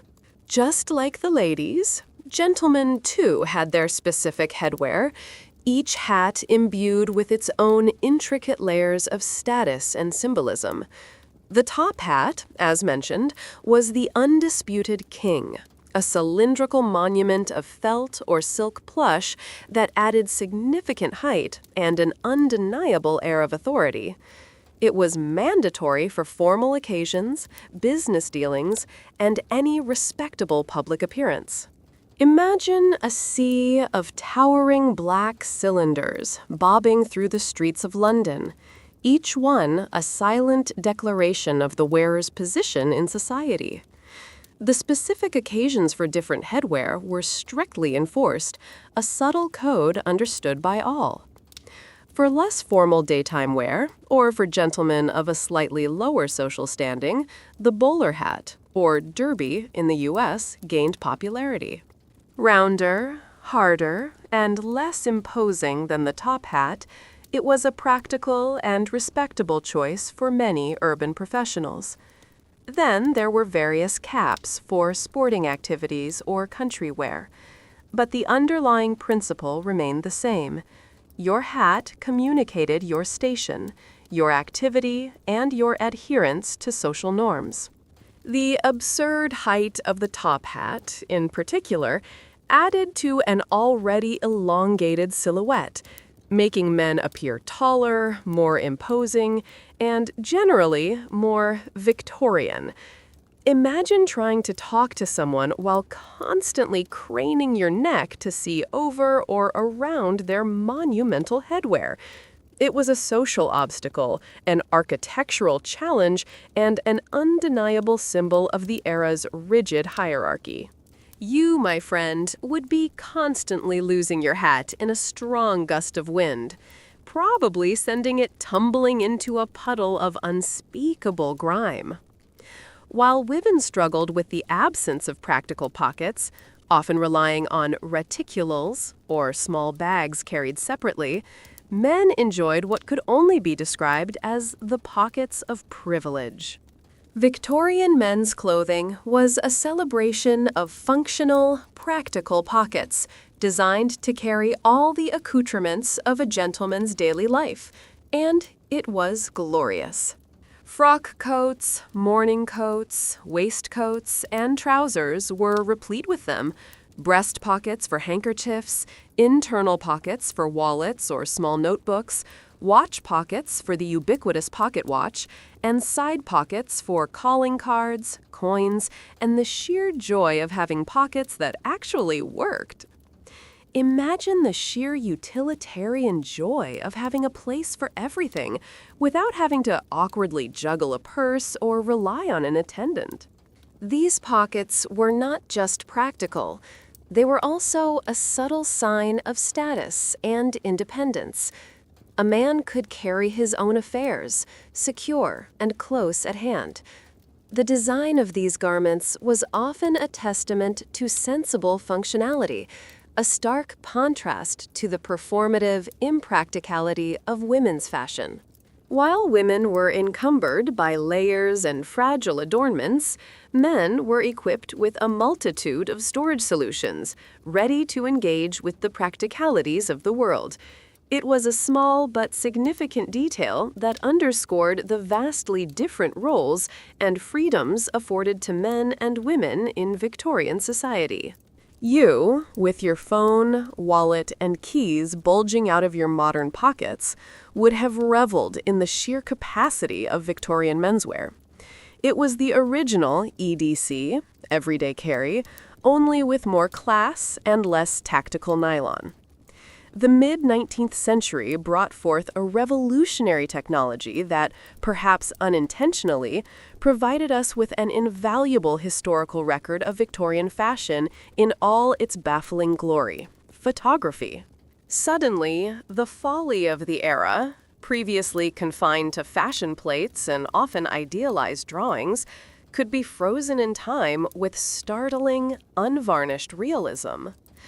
Early photography, particularly the daguerreotype and ambrotype processes, required incredibly long exposure times. This wasn't a quick snap. Sitters had to remain absolutely still for several seconds, sometimes even minutes, to capture a clear image. And this, perhaps ironically, was perfectly suited for the rigid, often static poses dictated by Victorian propriety, and, more importantly, by their restrictive clothing. Imagine trying to hold perfectly still for a minute or more while encased in a tight corset, a massive crinoline, and an elaborate hat. It was an exercise in stoicism, a testament to the sitter's endurance, and a perfect visual representation of the era's constrained aesthetic. The peculiar, almost ghostly quality of many early portraits, with their solemn expressions and unwavering gazes, further enhanced the sense of a bygone era, forever preserving the bizarre in stunning monochrome detail. These photographs offer us a window, a direct, unfiltered glimpse into the physical reality of Victorian fashion, allowing us to scrutinize every pleat, every seam, every uncomfortable wrinkle. They are the undeniable evidence of how people actually looked, how they carried themselves, and how utterly ridiculous, by modern standards, some of their choices truly were. You, my friend, with your inability to sit still for more than 3 seconds, would have been a blurry, expensive failure in a Victorian photo studio. Analyzing these early photographs provides us with invaluable, often unflattering by modern standards, photographic evidence of the absurd. No longer abstract fashion illustrations, these images show us the fabric, the fit, and the posture in gritty, real-world detail. You can see the way clothing restricted movement, forcing sitters into unnaturally upright, often stiff, poses. The corset, for example, is evident in the impossibly tiny waists and the rigid posture, often subtly throwing the hips forward and the chest out, creating a peculiar S-curve. You can observe the sheer volume of material in a crinoline, not just the width, but the way it draped, often pooling around the sitter, creating a truly immense presence. These photos reveal the subtle, and not so subtle, discomforts, the strained expressions, the slightly awkward stances, the visible lines where boning pressed into flesh, all are captured for posterity. You can see the weight of the fabric, the way it dragged, the effort required to simply be in these clothes. The elaborate hairstyles, sometimes barely staying put with pins and false hair, are laid bare. And the hats, often captured in their full, magnificent, and utterly impractical glory, sit atop heads like small, static, ornamental clouds. What might have seemed elegant and effortless in person often looks cumbersome and forced when stripped of color and movement. Photography didn't just record fashion, it laid bare its inherent absurdities, creating a permanent, unflinching record of an entire society's commitment to discomfort in the pursuit of an elusive, often dangerous, ideal. You'd probably look at your own photos from the 2000s and wonder, what were we thinking? Well, imagine that, but with more whalebone and a higher risk of immolation. Like all great, unwieldy empires, the reign of the full crinoline eventually had to come to an end. By the late 1860s, a collective sigh of relief, though perhaps short-lived, began to ripple through society. The fading hoop was a gradual process, not a sudden revolution. The sheer practical complaints finally started to outweigh the aesthetic appeal and the status symbol. Women were tired of being human wrecking balls, fire hazards, and wind-blown sails. The everyday struggle of navigating doorways, carriages, and social gatherings became simply too much. The crinoline cage began to shrink. First, the overall circumference decreased, making skirts slightly more manageable. Then, the hoops themselves started to shift. Instead of an even, bell-like dome all around, the front of the skirt became flatter, while the volume started to push towards the back. This subtle shift was the beginning of the crinoline's slow, ignominious demise. It wasn't just a change in fashion. It was a subtle acknowledgement that maybe, just maybe, turning women into ambulatory gazebos wasn't the peak of human ingenuity. It was a collective agreement that perhaps a little less personal space invasion was in order. But don't get too excited about this sudden surge of common sense. The Victorians, ever committed to sartorial absurdity, simply found a new, equally peculiar way to distort the human form. The human ingenuity for discomfort never truly rests. As the full crinoline faded from grace, the volume didn't magically disappear. Oh no, the Victorians were far too committed to structural absurdity for that. Instead, the volume simply migrated. The bell-shaped dome, once encompassing the entire lower body, began its inexorable journey from a full circle to a concentration at the posterior. Imagine the glorious, symmetrical bell of the crinoline gradually being flattened in the front and sides, while all that gathered fabric, all that structural support, was painstakingly shifted towards the back. This was the precursor to the bustle, a new and exciting way to distort the human form, an innovation that proved that if there's a will to make clothing cumbersome, there's a way. This transformation wasn't merely a whim. It was a calculated shift, a new aesthetic objective. The goal was no longer the expansive dome, but a distinct, exaggerated projection at the rear, creating a new, often even more startling silhouette. It was the eternal Victorian quest for something else, a constant evolution of the ideal body shape, regardless of how much it defied anatomical logic. The crinoline's gradual abandonment wasn't a move towards comfort or simplicity. It was a tactical retreat, a regrouping before the next assault on the female form. So, while you might breathe a tiny sigh of relief that the risk of spontaneous combustion was slightly lessened, rest assured, a new form of elegant torture was waiting just around the corner, ready to inflict its own brand of discomfort and absurdity. You just traded one form of architectural dress for another, slightly more specific form. And so the fashion wheel of woe continues to turn.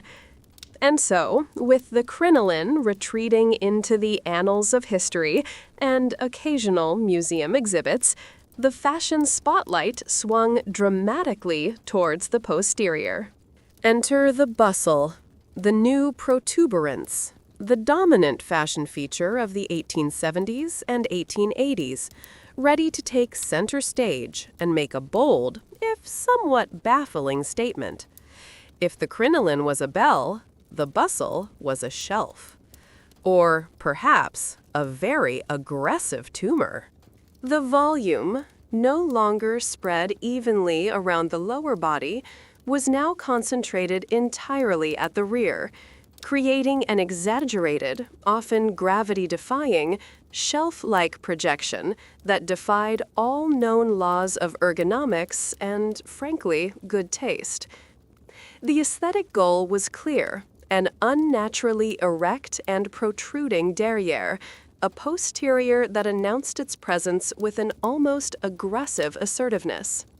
It was a dramatic departure from the earlier dome, creating a silhouette that was flat in front, tightly fitted through the hips, and then exploded into a magnificent, rigid bulge at the back. Imagine a woman walking into a room, her back profile presenting a peculiar, almost architectural extension, as if she were perpetually carrying a very large, elegantly wrapped parcel behind her. This wasn't just a bit of extra padding. This was a deliberate, structured distortion of the body, a new way to emphasize the waist by contrasting it with an even larger, more exaggerated feature. And it was, in its own way, just as restrictive and absurd as its crinoline predecessor, albeit in a different direction.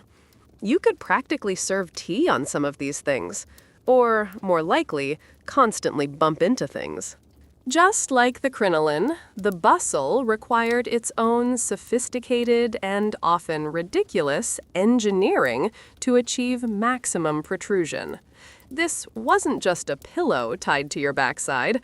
Oh no, this was serious structural work dedicated to shaping the rear into an unnatural, yet fashionable, ideal.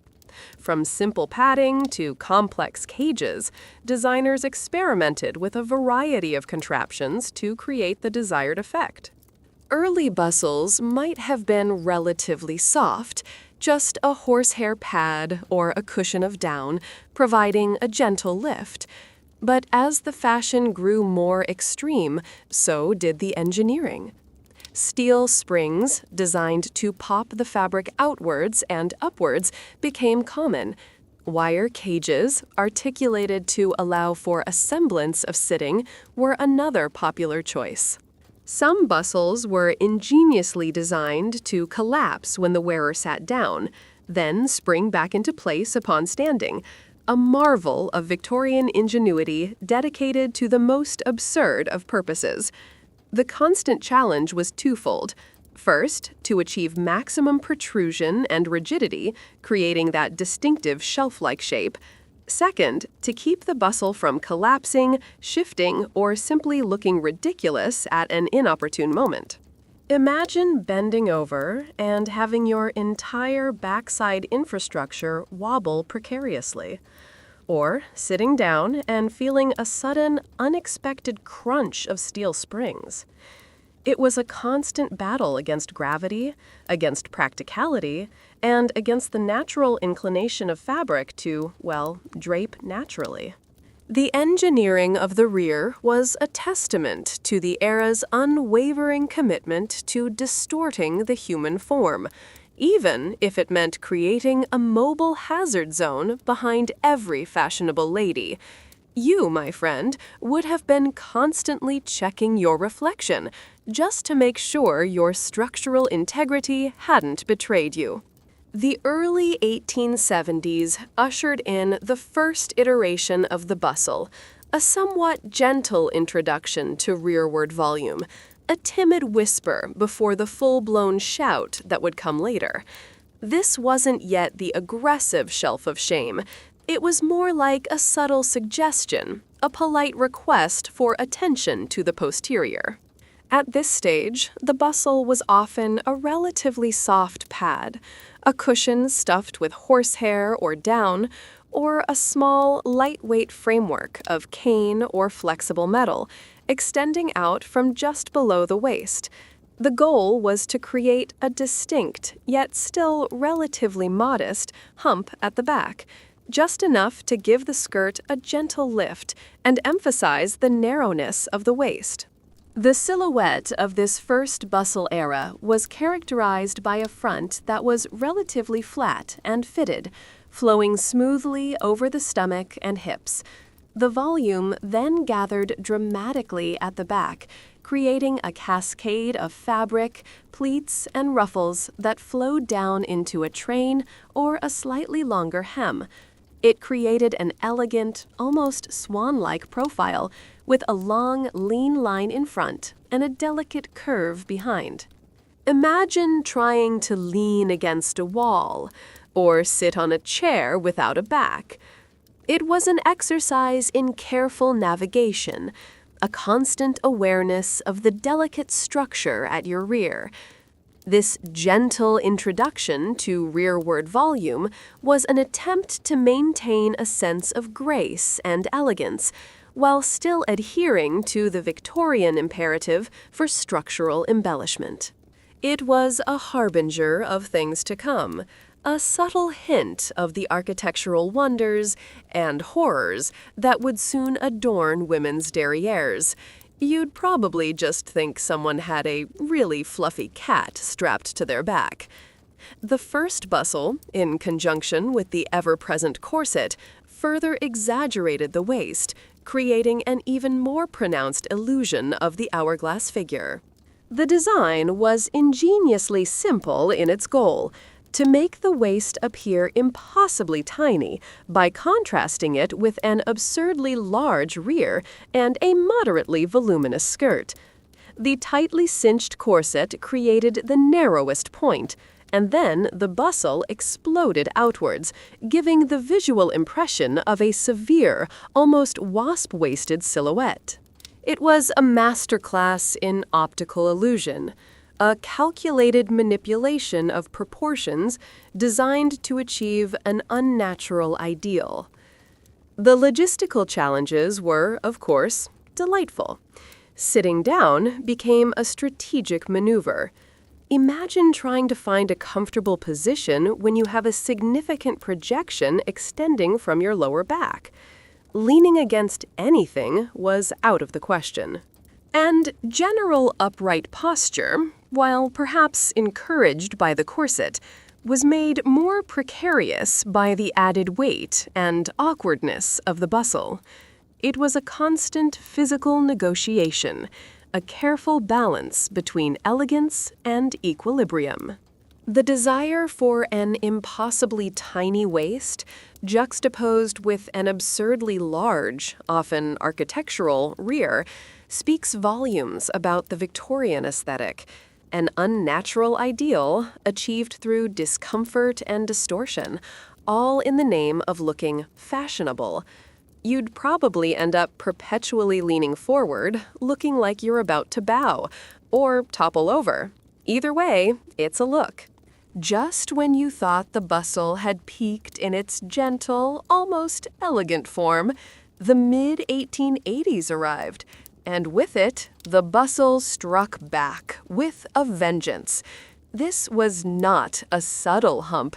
This was the peak of bustle absurdity, a full-blown projecting posterior that defied gravity, proportion, and, frankly, common sense. Imagine the earlier gentle pads replaced by massive, shelf-like projections, often extending straight out from the back, almost horizontally. This was the era of the lobster tail bustle, a structural marvel of engineering and, by modern standards, spectacularly bad taste. These bustles were often constructed with multiple, often articulated, steel springs or whalebone hoops, designed to hold the skirt fabric out in an even more dramatic, rigid form.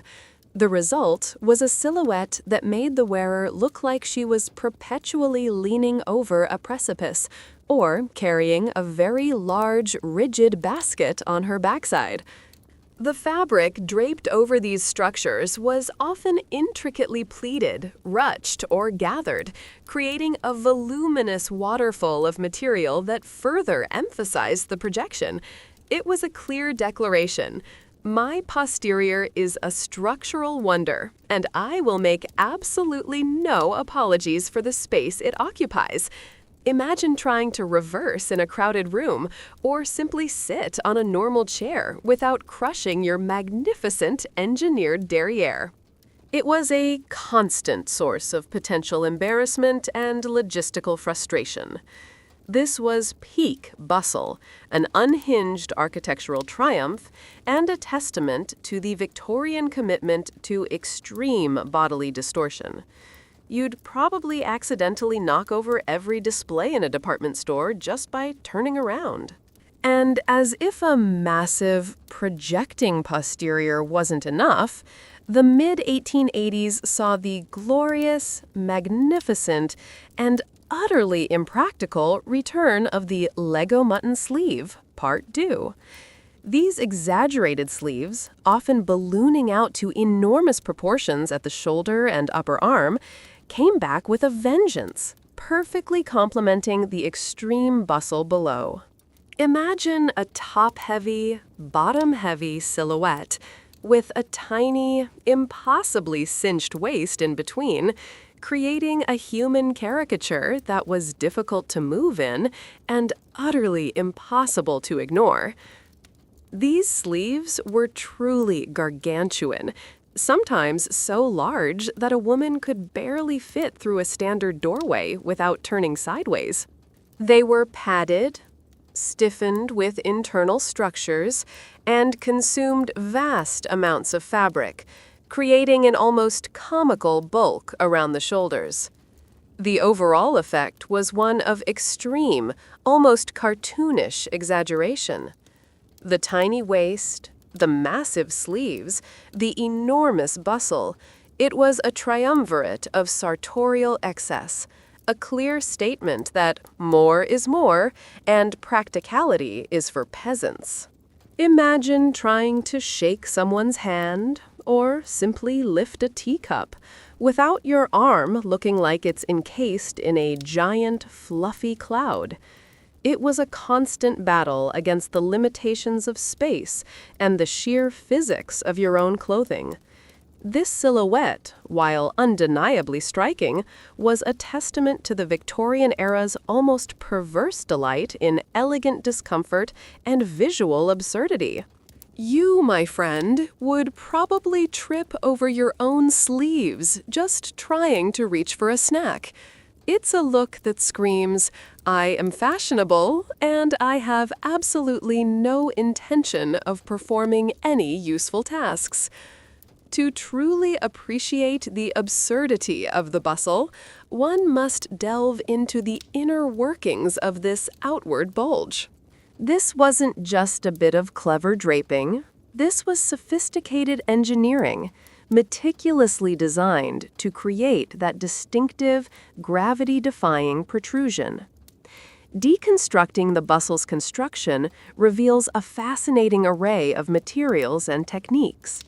Collapsible spring cages, often made of steel wire, were common, allowing the bustle to compress somewhat when sitting and then spring back into shape upon standing, a marvel of kinetic fashion. Imagine the subtle clanging and whirring as a lady sat down and rose. Horsehair pads, stuffed firmly, provided a softer, yet still substantial bulge. Some bustles incorporated intricate systems of tapes and cords, allowing the wearer to adjust the degree of projection. Fabrics were often meticulously pleated, gathered, and ruched over these structures, creating a voluminous cascade that further enhanced the overall effect. The artisans who dedicated their lives to shaping the female posterior were unsung heroes of discomfort. From wire benders to seamstresses, countless hours were spent perfecting these contraptions, ensuring maximum protrusion, rigidity, and aesthetic impact.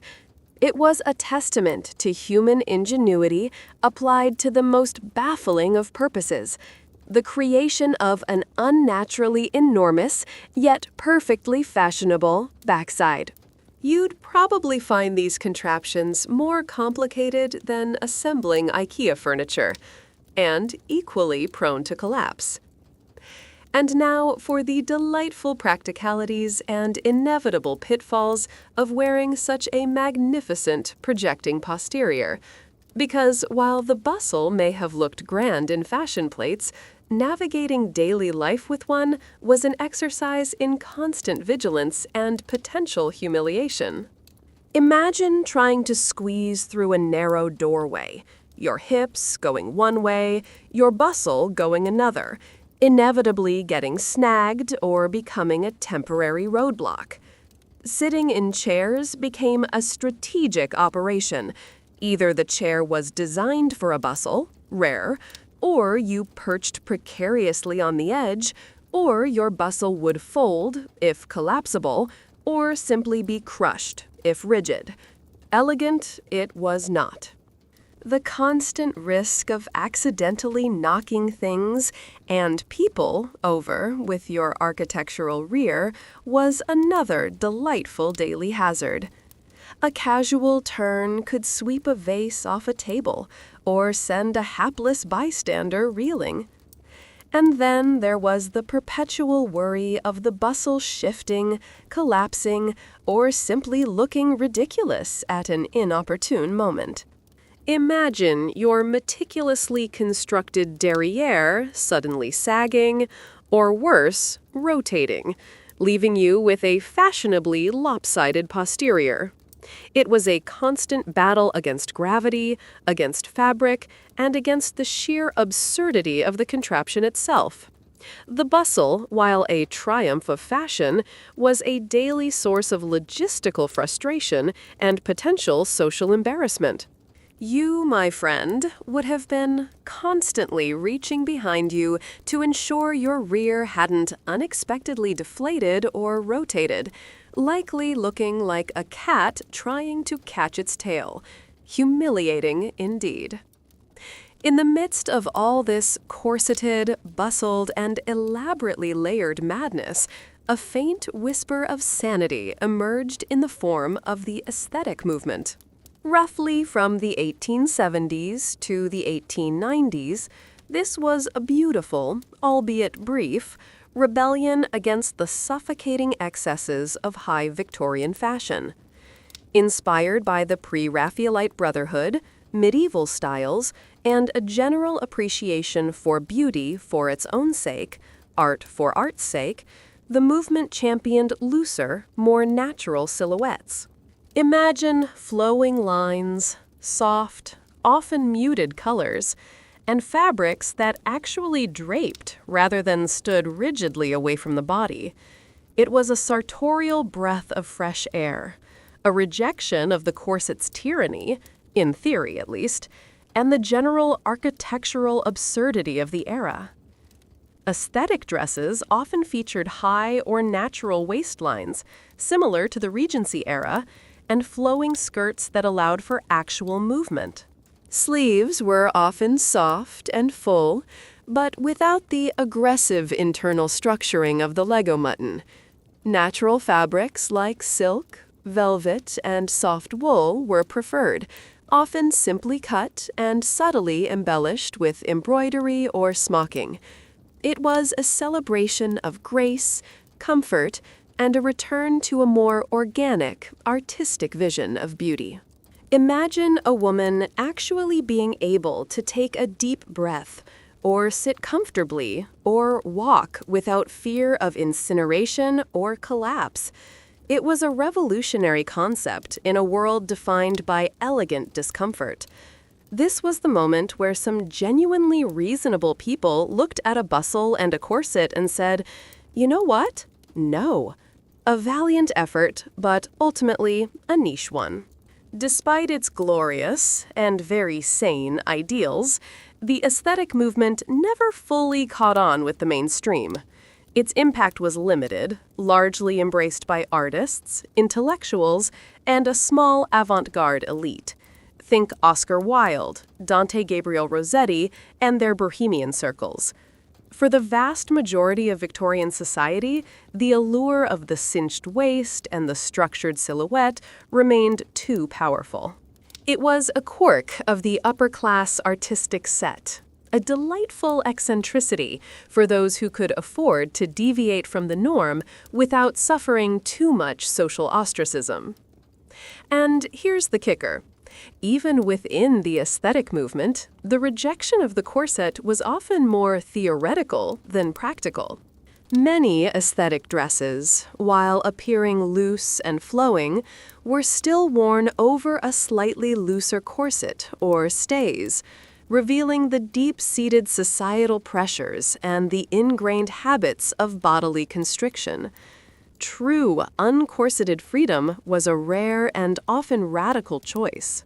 The movement was essentially a beautiful bubble, a fleeting moment of artistic rebellion that gently floated above the mainstream, occasionally admired, often ridiculed, but rarely adopted en masse. It proved that even when presented with a perfectly reasonable alternative, an entire society could still choose discomfort over common sense.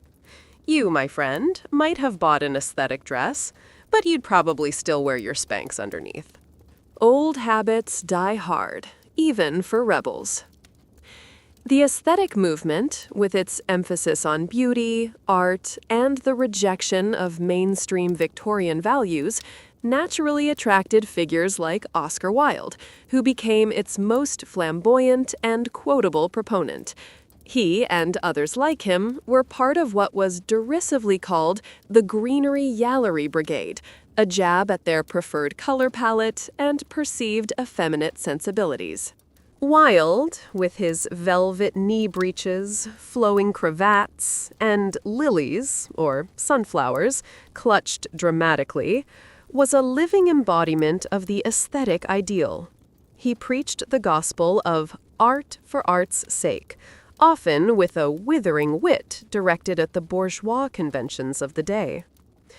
But here's the ironic twist. The aesthetic movement, in its very rejection of mainstream fashion, became a subject of satire and commodification itself. Punch magazine and various satirists had a field day poking fun at the aesthetes with their affected poses, their languid demeanor, and their unhealthy obsession with beauty. Even the anti-fashion of the aesthetic dress began to be mass-produced, losing some of its radical edge and becoming, itself, a niche trend. Wilde, for all his brilliance, ultimately helped to define the movement as an eccentric, almost comedic subculture, reinforcing its limited, niche status rather than overthrowing the sartorial establishment. So, while it offered a brief, beautiful respite from the tyranny of the bustle, it was ultimately just a charming detour, a colorful protest that the mainstream happily ignored. You'd probably try to pull off the greenery-yellery look and just end up looking like you raided a particularly dusty theatrical costume shop. If the aesthetic movement was a beautiful whisper, the rational dress movement was a frustrated shout, a direct challenge to the very notion of elegant suffering. This was a coalition of brave, often ridiculed, women who campaigned for practical attire, advocating for fewer layers, lighter fabrics, and, most controversially, garments that actually allowed for physical activity. Imagine that. Clothes you could move in. Their efforts led to bloomer blunders and bicycle battles, landmark moments in the fight for sartorial sanity. The most famous and infamous attempt at practical attire was the bloomer costume, championed by American activist Amelia Bloomer. It consisted of a short dress or tunic worn over full, loose trousers gathered at the ankle, bloomers. For women accustomed to dragging vast, heavy skirts, this was revolutionary. It allowed for movement, comfort, and, crucially, cycling. The bicycle, an invention that took off in the late 19th century, was a liberating machine for women, offering unprecedented freedom of movement and independence. But how do you ride a bicycle in a crinoline or a full bustle? You don't. Hence, the demand for more practical attire. However, the controversy surrounding bloomers and the scandalous notion of visible trousers for women was immense. They were met with ridicule, outrage, and accusations of abandoning feminine propriety. Imagine the sheer audacity of a woman wanting to ride a bicycle without risking entanglement and public humiliation. It was a truly radical idea, and society was not ready. The rational dress movement, for all its common sense and logical arguments, faced a society utterly unready for logic when it came to women's clothing. The ridicule and social ostracism faced by early reformers were brutal. Women who dared to wear bloomers or other rational attire were mocked in newspapers, caricatured in cartoons, and often faced outright harassment in public. They were accused of being unwomanly, unfeminine, and of threatening the very fabric of society by daring to wear trousers. The powerful grip of tradition and the deeply ingrained fear of women abandoning their designated roles as delicate, homebound creatures was simply too strong. Fashion in the Victorian era was fundamentally a tool of social control. It was a highly effective mechanism for enforcing gender norms, ensuring that women remained physically constrained and visually distinct from men. To wear practical clothing was to challenge these norms, to imply a desire for independence, for physical freedom, and for a role beyond the domestic sphere. This was a direct threat to the patriarchal structure of society, and society reacted with vicious defensiveness.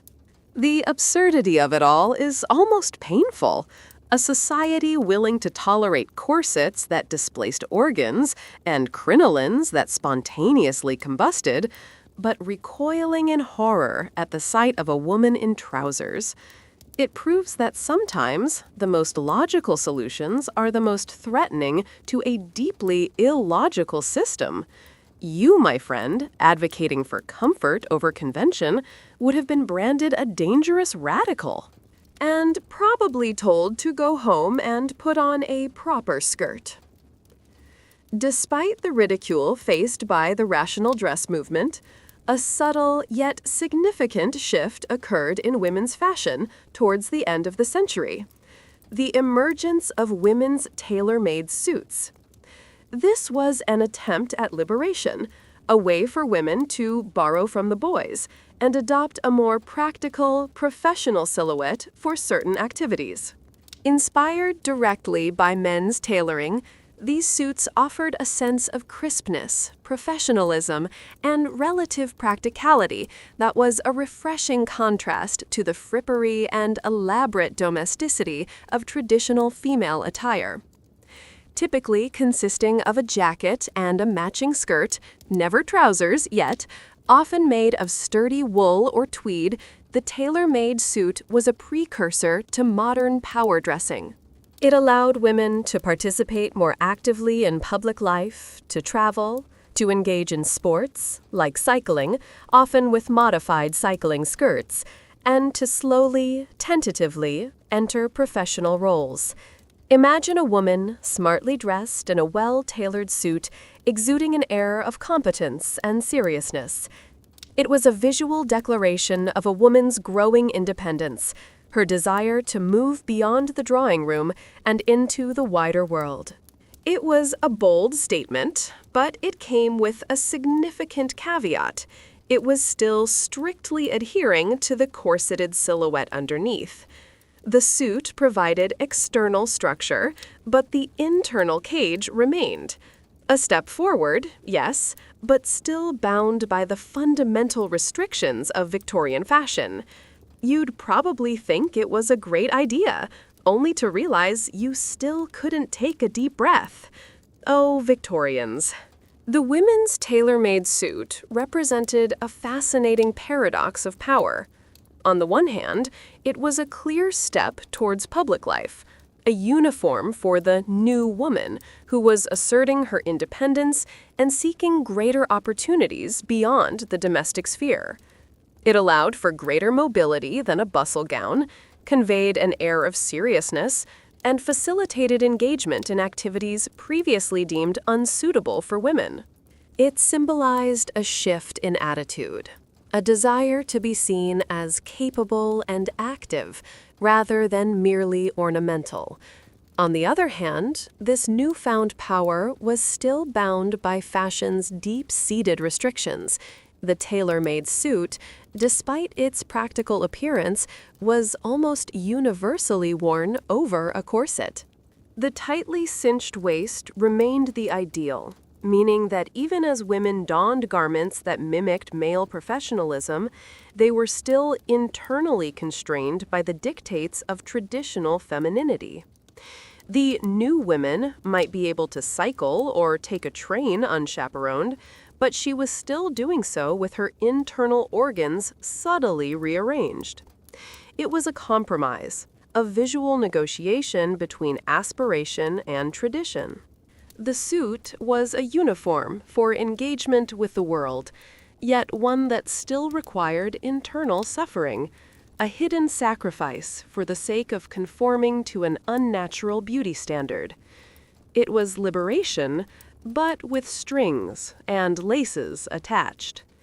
You'd probably tear off the corset the second you got home, gasping for air and wondering why liberation felt so much like elegant suffocation. Just when you thought sleeves had settled into a more reasonable, albeit still flowing, existence, the late Victorian era, specifically the 1890s, decided to throw all caution, and indeed all fabric, to the wind. This was the glorious gigot of the 90s, a period of unparalleled obsession with gigantic sleeves, a true Lego mutton madness.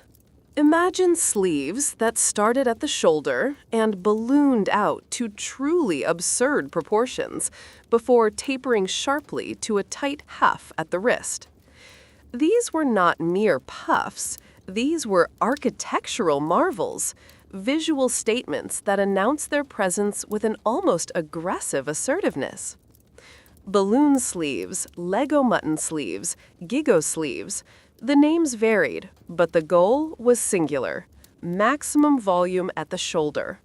To achieve this, women's arms became encased in vast amounts of fabric, often supported by internal structures like padding, wire frames, or even small pillows sewn into the sleeve itself. The result was a top-heavy silhouette, creating an inverted triangle shape that was both striking and utterly impractical. Imagine trying to shake someone's hand or reach for a book on a shelf with what felt like a small duvet strapped to each arm. The sheer amount of material involved made simple actions cumbersome, bordering on the ridiculous. It was a clear declaration: I am fashionable, and I will occupy as much horizontal space as my sleeves allow, regardless of the inconvenience to myself or others. This was sleeve insanity, pure and unadulterated.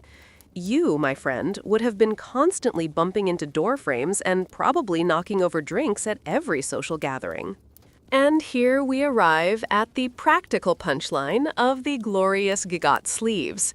How on earth did one navigate daily life with such enormous arm accessories? The answer, of course, is with extreme difficulty and a constant sense of impending absurdity. Imagine trying to fit through a standard doorway or sit comfortably in a chair with arms that suddenly extended significantly beyond your body. Every social interaction, every mundane task became a challenge, a subtle dance around the limitations of your own clothing. Shaking hands involved a strategic maneuver, often requiring one to extend their arm awkwardly forward to avoid engulfing the other person's hand in a cloud of fabric. Eating dinner became a delicate operation, as the vast sleeves threatened to dip into one's plate or knock over a wine glass. And simply putting on a coat? An Olympic-level feat of contortion, often requiring assistance and a significant amount of patience. The sheer impracticality of these sleeves was not a bug. It was a feature, a hallmark of high fashion. It communicated that the wearer was a woman of leisure, someone who did not need to perform any manual labor, someone whose life was structured around the careful management of her magnificent attire. It was a visual declaration of idleness, a celebration of stylish impediment. These sleeves were a constant, physical joke, and everyone in Victorian society was in on it, even if they were the ones wearing the punchline. You, my friend, would have simply given up and gone around with your arms pinned to your sides, looking like a disgruntled flamingo. As the century drew to a close, hats for women underwent their own dramatic transformation, evolving from the relatively modest bonnet into elaborate, often aggressive statements. The head, always a prime location for sartorial declaration, became a veritable battlefield of millinery excess. Gone were the days of simple face-framing bonnets. Now, wide brims and towering crowns were the order of the day, adorned with an ever-increasing array of embellishments that pushed the boundaries of taste and, frankly, ethics. We're talking about hats so wide they blocked the view of anyone sitting behind you in a theater, and so tall they brushed against door frames. But the real horror began with the feather craze. Hats became miniature ecosystems, adorned with vast plumes of ostrich, peacock, and egret feathers, creating a magnificent, if ecologically devastating, spectacle. And not just feathers. Entire birds, sometimes multiple birds, taxidermied and perched precariously on a woman's head, became a horrifyingly popular trend. Imagine a woman attending a social event with a stuffed hummingbird or a whole flock of smaller songbirds adorning her hat. It was less fashion, more avian annihilation. These hats were aggressive statements of wealth and status, declaring, "I can afford to wear multiple dead animals on my head." The sheer spectacle, the undeniable presence, made them impossible to ignore. They were magnificent, monstrous, and profoundly problematic. You, my friend, with your preference for understated headwear, would have been completely overshadowed, a mere mortal in a sea of feathered behemoths. The feather craze, as delightful as it sounds, quickly spiraled into an environmental and ethical nightmare, transforming the millinery industry into a true menace. The sheer number of birds slaughtered for fashion was staggering, driving entire species to the brink of extinction. Egrets, whose delicate plumes were particularly prized, were hunted mercilessly, often during nesting season, leaving their chicks to starve. Tens of thousands, sometimes hundreds of thousands, of birds were killed annually just to adorn the heads of fashionable women. It was a mass slaughter in the name of fleeting beauty, a literal wearing of nature's destruction as a trophy. This grotesque trend sparked early conservation efforts, with naturalists and concerned citizens raising alarms about the devastating impact on bird populations. Organizations like the Audubon Society were founded specifically to combat the feather trade, advocating for ethical fashion and the protection of wildlife. The dark irony, of course, was that women, who were often cast as delicate, nature-loving creatures, were unwittingly, or sometimes wittingly, participating in a massive ecological disaster. The beauty of the hats obscured the suffering of the animals, the violence of the hunt, and the irreversible damage to ecosystems. It was a brutal reminder of how human vanity, when unchecked, can have truly devastating consequences. You, my friend, would have been horrified, likely advocating for a ban on these feathered monstrosities, probably to the polite amusement of the millinery mad masses. The ultimate trophy of destruction, perched elegantly on a lady's head. Having subjected the rest of the body to various forms of constriction and exaggeration, the Victorian era turned its attention to the feet. While earlier footwear could be somewhat sensible, practicality gradually gave way to more delicate, yet increasingly painful designs.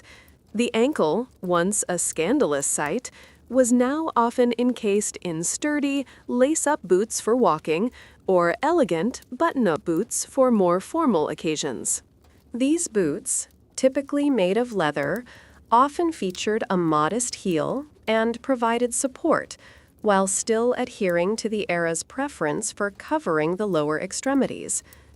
But as the century progressed and the overall silhouette became more streamlined, at least in certain areas, a subtle shift occurred in footwear.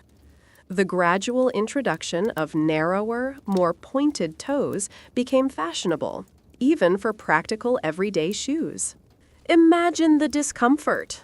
Feet, naturally fan-shaped, being squeezed into shoes that forced the toes together into an unnatural, compressed point.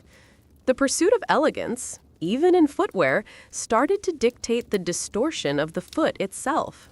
While women were still largely confined to boots or low-heeled shoes, the trend towards elongated, pointed toes signaled a new front in the battle between comfort and fashion.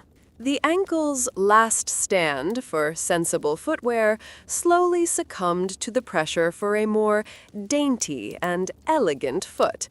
You, my friend, with your comfortable sneakers, would have been constantly wincing, wondering how anyone could walk in such torture devices. And so, we arrive at the torture of the toes, a common and deeply unpleasant consequence of Victorian footwear. The pursuit of tiny, elegant feet, elongated and pointed, inevitably led to a litany of foot deformities and chronic pain. Bunions, those painful, bony bumps at the base of the big toe, became a common ailment, caused by the constant pressure and misalignment of the toes. Corns and calluses, hardened patches of skin, developed as the toes rubbed uncomfortably against each other and the rigid shoe material. Hammer toes, where a toe becomes bent downwards at the middle joint, were another frequent result of prolonged compression and unnatural positioning. Imagine walking around all day, every day, with your toes cruelly crushed into an unnatural point, feeling the constant pressure and friction, the pain, the discomfort, the long-term damage, all of it accepted as the necessary price of fashionable appearance. It was yet another example of bodily discomfort not just tolerated, but expected, a quiet suffering endured in the name of elegance. The feet, the very foundation of mobility, were sacrificed for an aesthetic ideal, twisted and contorted into shapes that defied their natural form. This constant, low-grade pain would have affected everything from a woman's gait to her general mood. You, my friend, would have been looking for an immediate amputation just to get some relief. And you probably thought your high heels were bad. These were a whole new level of sadistic. Having draped the body in fabric and contorted it into various shapes, the Victorians then set about adorning themselves with an astonishing array of jewelry, each piece often laden with social status, sentiment, and sometimes an almost macabre significance. The prevailing sentiment was often the more the merrier, a maximalist approach to personal adornment that spoke volumes about wealth and taste. But beyond the glittering display, Victorian jewelry often reflected deeper societal preoccupations, particularly with grief. Mourning jewelry became an entire industry unto itself. After the death of a loved one, especially after the prolonged mourning of Queen Victoria for Prince Albert, jet, a fossilized coal, black enamel, or onyx became fashionable for necklaces, brooches, and bracelets. But the darkest and perhaps most fascinating aspect of mourning jewelry was hair art. Yes, jewelry incorporating the hair of the deceased. Imagine a delicate brooch or a watch chain intricately woven from the strands of a departed loved one's hair. It was a tangible, intensely personal way to commemorate death, a morbidly beautiful display of remembrance. Beyond grief, gemstones themselves carried symbolic language, with specific stones believed to convey certain meanings, from love and loyalty to sorrow and hope. Every locket, every ring, every pin told a story, often one of sentimentality, loss, or aspiration. You, my friend, might balk at wearing human hair, but in the Victorian era, it was the ultimate, albeit slightly creepy, fashion statement. Among the various adornments, one seemingly innocuous item managed to become a genuine source of peril: the pin. Brooches, hat pins, and various other decorative fasteners were ubiquitous, holding layers of fabric, securing hats, and generally adding sparkle. But these innocent-looking accessories had a dark side, frequently leading to accidental self-infliction of injury and sometimes even more serious harm. Hat pins, in particular, became a source of significant concern. As hats grew larger and more elaborate, so did the hat pins required to secure them.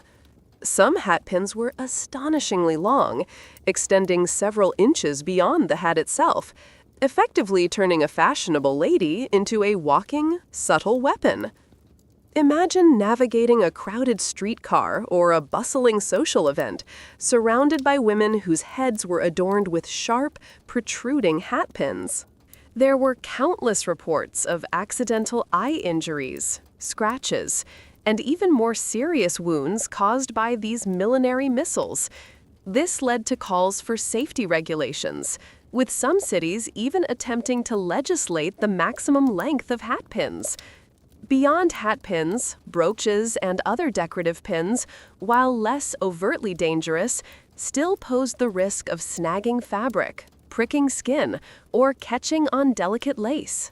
And the sheer weight of layers of necklaces, lockets, and charms could become surprisingly heavy, causing discomfort and occasionally pulling on delicate fabrics. The Victorians truly embraced the more is merrier philosophy, even when merrier meant more likely to accidentally stab yourself or a bystander. You, my friend, would have had more minor injuries from your jewelry than from actual everyday accidents. Every sparkle came with a tiny, potential, painful cost. It might seem counterintuitive, but the very advancements in technology that could have simplified clothing instead fueled the Victorian fashion obsession, leading to what can only be described as machine-made madness. The invention of the sewing machine, particularly its widespread adoption after the 1850s, was a game-changer. Suddenly, what had once been the laborious, time-consuming work of hand-stitching could be accomplished with astonishing speed and precision. This democratized complex styles, making more layers, more ruffles, and more intricate embellishments achievable not just for the wealthy elite, but for the burgeoning middle class. The sewing machine meant that voluminous skirts, once a luxury, could now be produced with greater efficiency and at a lower cost. It enabled the rapid creation of the countless petticoats, the elaborate bodices, and the intricate trim that defined Victorian attire. The paradox is stark. Technology that could have ushered in an era of simple, comfortable, and practical clothing instead enabled greater complexity, more layers, and increasingly elaborate distortions of the human form. It was a tool that amplified the era's vanity rather than tempering it. Imagine a machine designed to make life easier, instead being used to construct garments that actively made life harder. That's the beautiful, darkly humorous irony of the sewing machine in the Victorian era. It sped up the suffering. You, my friend, might appreciate the efficiency, but you'd probably be wondering if anyone used it to stitch together a pair of decent pajamas.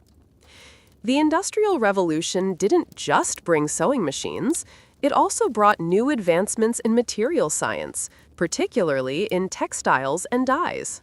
This led to the mass production of fabrics and the introduction of synthetic dyes, making vibrant shades accessible to a wider market. Faster, cheaper production of fashionable goods meant that trends could spread more rapidly, making the relentless pursuit of the next must-have absurdity even more intense. Suddenly, beautiful silks, lustrous satins, and sturdy wools could be churned out in vast quantities, ready to be transformed into the latest sartorial statements. However, these new materials and processes often came with old problems, and sometimes entirely new ones. While the aniline dyes offered brilliant colors, as we discussed, some had their own chemical drawbacks. The quality versus quantity dilemma also reared its head. While more fabric was available, not all of it was of the highest quality, leading to garments that might look good initially, but wear out quickly, contributing to an inherent wastefulness that echoes our own fast fashion problem. The speed of production and the accessibility of new materials often meant that garments were fashionable but less durable, less breathable, and sometimes less safe than their handmade, natural fiber predecessors. It was a technological leap that propelled fashion forward, but often at the expense of genuine comfort, lasting quality, and environmental well-being. You, my friend, would be looking at these mass-produced garments and wondering if they were designed to last more than a season. Spoiler, often not. In the rigidly stratified society of Victorian Britain, fashion was never just about personal style. It was a potent social weapon, a visual declaration of one's place in the intricate hierarchy. Every layer, every fabric, every meticulously chosen accessory was a public statement, broadcasting one's social standing for all to see. Dressing for your station wasn't a suggestion, it was an imperative, a silent code understood by everyone. The sheer impracticality of high fashion served as a powerful deterrent for the working class. Imagine trying to scrub floors or operate factory machinery in a voluminous crinoline or a tightly laced corset. It was simply impossible. The expensive fabrics, the multitude of layers, the reliance on servants for dressing, the sheer amount of leisure time required to maintain such an ensemble, all of it screamed wealthy and idle. The elaborate dance of imitation and distinction was constant. The aspiring middle class would mimic the styles of the aristocracy, but always with slightly cheaper fabrics, slightly less extreme silhouettes, and perhaps one less layer of petticoat. The upper classes, in turn, would subtly shift their styles to maintain exclusivity, always one step ahead, always finding new ways to signal their elevated status. Fashion was a constant visual negotiation, a subtle battle waged through textiles and tailoring, ensuring that everyone knew their place. You, my friend, wearing your comfortable, practical modern clothes, would have been completely unreadable, a sartorial enigma, probably mistaken for a particularly confused tourist from the future. In stark contrast to the opulent, impractical attire of their employers, the working class, particularly domestic servants, bore their own sartorial burden, the uniform. Their clothing was designed for labor, not for display, a constant visual reminder of their subservient position. Simple, durable fabrics like cotton, sturdy linen, or coarse wool were the norm. Colors were typically muted and practical: grays, browns, dark blues, chosen for their ability to hide stains and withstand rigorous washing. Adornment was minimal, often limited to a simple cap or apron. Imagine the discomfort of long days spent toiling in a hot kitchen, polishing silver or scrubbing floors, all while encased in heavy, often unflattering uniforms. While free from the whalebone and vast crinolines of their mistresses, their clothing presented its own set of challenges: chafing, sweating, restricted movement due to the nature of the tasks, and the constant need to maintain a respectable, if plain, appearance. The stark contrast with their employers' attire was a powerful visual marker of hierarchy, a constant, undeniable declaration of their status. A maid might wear a simpler version of her mistress's dress for specific duties, but it would always be distinguishable by fabric, trim, and overall quality. This was fashion as a branding iron, a clear and unambiguous label of social position. You, my friend, accustomed to choosing your own comfortable clothes, would have chafed, literally, under the constraints of such an unyielding uniform, a constant reminder that for some, clothing was purely about utility and servitude.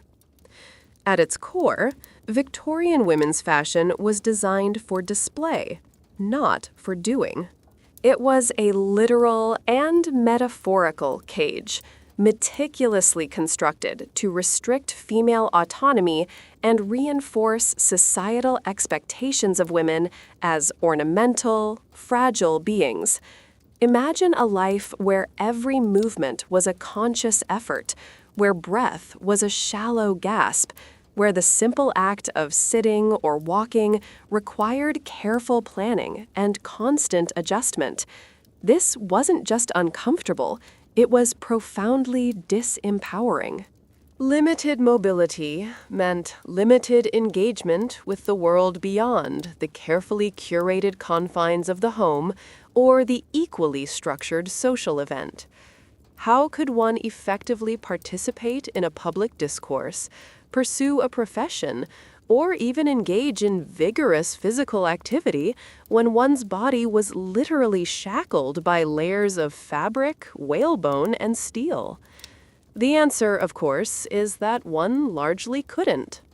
This clothing was a physical manifestation of women's prescribed role in Victorian society: to be beautiful, to be decorative, to be a reflection of their husband's wealth and status, but not to be an independent, active agent in the public sphere. It enforced a physical fragility that mirrored a desired social fragility. Every element of the ensemble, from the tightly cinched waist to the voluminous skirt, conspired to limit a woman's practical engagement with the world, keeping her literally and figuratively in her place. It was fashion as a form of social engineering, and it was devastatingly effective. You, my friend, would have been screaming for a pair of sweatpants and a protest sign, but you probably wouldn't have been able to lift either. The male gaze was an omnipresent, invisible force shaping Victorian fashion, dictating and perpetuating a very specific, male-defined beauty standard.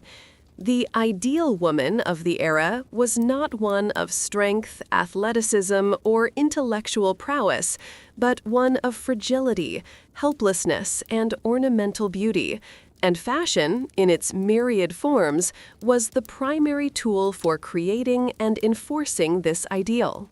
The corset created the impossibly tiny waist, signaling delicacy and a lack of manual labor. The layers of fabric, the trailing skirts, the elaborate hats, all contributed to an image of woman as a beautiful object, something to be admired from a distance rather than engaged with as an equal. Clothing literally encased this ideal, molding the female body into a shape that was both alluring to the male gaze and functionally limited. The emphasis was on a smooth, unbroken line, a contained form, a body that was beautiful precisely because it was so utterly constrained. This created an insidious psychological pressure to conform to an unnatural ideal, to sacrifice comfort and health for the sake of perceived desirability. Women were taught that their value lay in their ability to embody this artificial perfection, to become living, breathing, or rather shallowly gasping, works of art. It was a powerful, unspoken contract. Suffer for beauty, and you shall be deemed desirable. The ideal woman was a prisoner in her own beautifully crafted cage, a testament to the power of appearance over actual well-being. You, my friend, would have recognized this as a trap, but you probably would have been too busy trying to breathe to escape.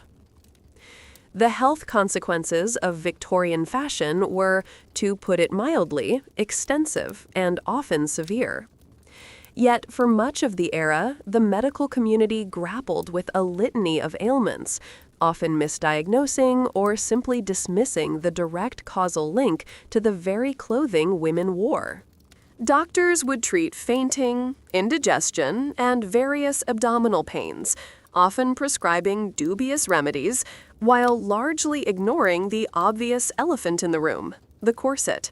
Fainting, a common occurrence, was often attributed to women's hysteria or inherent female delicacy, rather than the more prosaic cause of reduced lung capacity from chronic compression. Displaced organs, ranging from the liver to the stomach, caused chronic indigestion, constipation, and general internal discomfort, often chalked up to mysterious female complaints.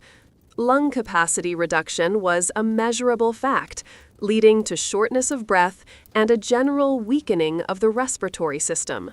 Yet, the scientific community was often complicit in perpetuating these harmful fashion trends, with some doctors even arguing that corsets provided necessary support for the female form.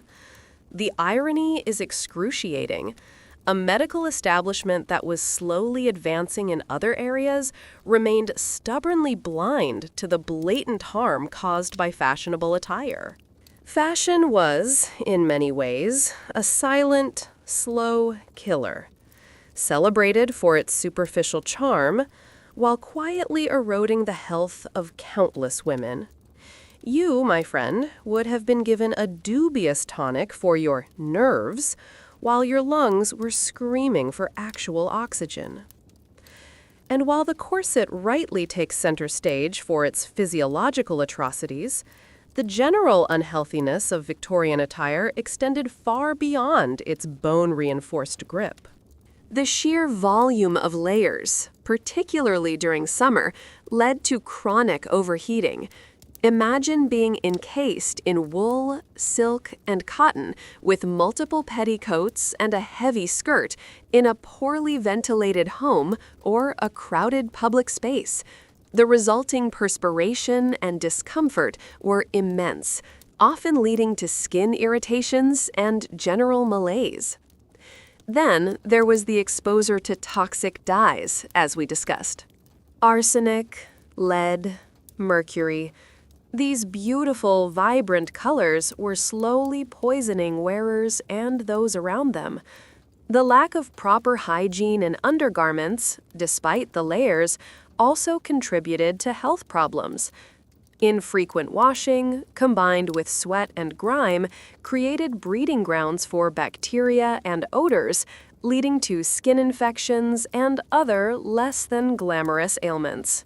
Fashion wasn't just about elegant discomfort. It was about a myriad of small, insidious health threats that combined to create a general state of unhealthiness. From respiratory issues to skin problems, from digestive complaints to heavy metal poisoning, Victorian attire, while outwardly stunning, was a silent, slow killer, celebrated for its superficial charm while gradually eroding the well-being of its wearers. You, my friend, with your allergy to everything and your general susceptibility to colds, would have been a walking medical textbook of Victorian fashion ailments. The Victorian era, with its fervent commitment to Christian morality, attempted to enforce an almost puritanical decency by covering every conceivable inch of the female body. Yet, in a delicious, darkly comedic twist, this very act of concealment created a profound and utterly ironic paradox. By meticulously hiding the body, society inadvertently sexualized specific features, turning previously innocuous parts into objects of intense fascination. The sin of the ankle, the terrifying eroticism of a collarbone, the scandalous glimpse of a wrist, these became focal points precisely because they were so rigorously hidden. The bizarre sexualization of ankles, shoulders, and especially tiny waists was achieved through their concealment. The corset, in particular, created an impossible, almost cartoonish hourglass figure that emphasized the breasts and hips by violently constricting the waist in between. It was a fetishization of the impossible, an unspoken fascination with the unseen, contorted body beneath the layers. What was denied explicit visibility was instead imbued with an almost supernatural allure. The very act of covering became a form of provocative display, a constant, subtle tease. It was a society obsessed with hiding the body while simultaneously contorting it into shapes that were, in their own way, incredibly provocative and unnatural. The irony is palpable. In their desperate attempt to sanitize and desexualize the female form, the Victorians ended up creating a far more complex and arguably more insidious form of sexualization. You, my friend, might think sexy means skin, but for a Victorian, it meant a tantalizing suggestion of skin you couldn't see, achieved through elegant strangulation. Beneath all those layers of fabric, beyond the public gaze, lay the hidden world of underwear, imbued with its own profound, unspoken significance. This was the psychological landscape of denial, control, and aspiration, played out in cotton, linen, and whalebone. While outer garments screamed modesty and respectability, the undergarments were the foundation of the illusion, the secret architecture that made the public facade possible. The very existence of so many layers of denial speaks volumes about the Victorian psyche. A deep-seated discomfort with the body, an urge to contain, control, and transform it into an idealized form. The tight lacing of the corset, the multiple petticoats, the open-crotched drawers, these were not just practicalities. They were instruments of control, both physical and psychological.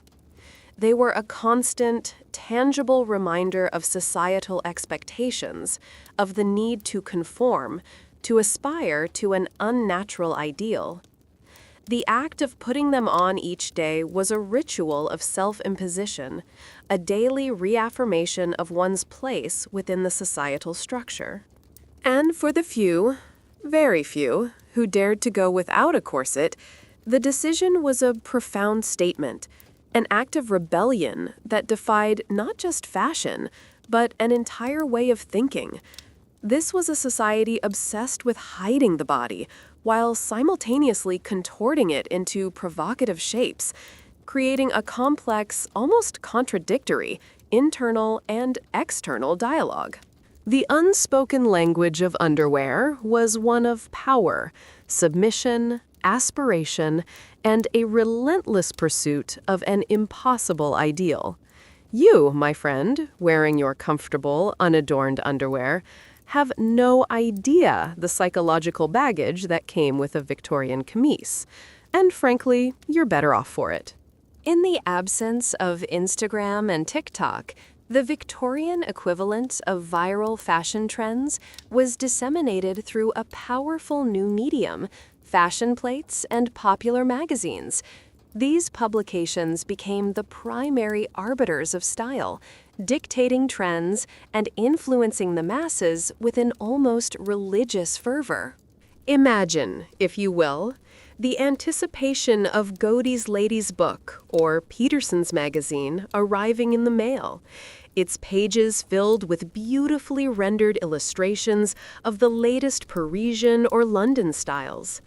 These were the fashion Bibles, the social media feeds of their day, providing aspirational imagery and detailed descriptions of what every fashionable lady must be wearing. These fashion plates, often hand-colored, presented idealized, often unrealistic portrayals of women in fashionable attire. They showed the perfect silhouette, the latest sleeve shape, the most desirable hat. They were not just about showing clothes, they were about selling a lifestyle, a dream of elegance and social acceptance. Women pored over these pages, eager to replicate the styles, often relying on local seamstresses or their own sewing skills to adapt the designs. The spread of style, once a slow trickle through word of mouth or travel, became a rapid, almost instantaneous phenomenon thanks to these mass-produced publications. The pressure to perform, to keep up with the ever-changing dictates of fashion, was immense, fueled by the glossy pages of these influential magazines. You, my friend, might think your social media feed is relentless, but imagine having your entire social standing dictated by a tiny, hand-colored drawing of a dress. These magazines and fashion plates were, in essence, aspirational propaganda, meticulously crafted to create desire and enforce conformity. They didn't just reflect trends, they actively shaped them, creating a relentless pressure to keep up with changing styles. Each new issue presented the next must-have absurdity, ensuring that women and their husbands who footed the bills were always striving for the next sartorial evolution. It was a genius system for driving consumption and maintaining a captive market. The constant cycle of new silhouettes from crinoline to bustle, from Lego mutton to gigo, meant that a wardrobe was never truly finished.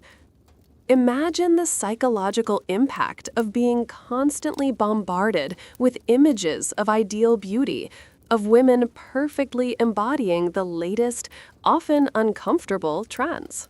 It created a powerful desire to conform, to be seen as stylish and up to date, lest one be judged as provincial or out of touch. Fashion became a form of social currency, and these magazines were the central bank, issuing the latest tender.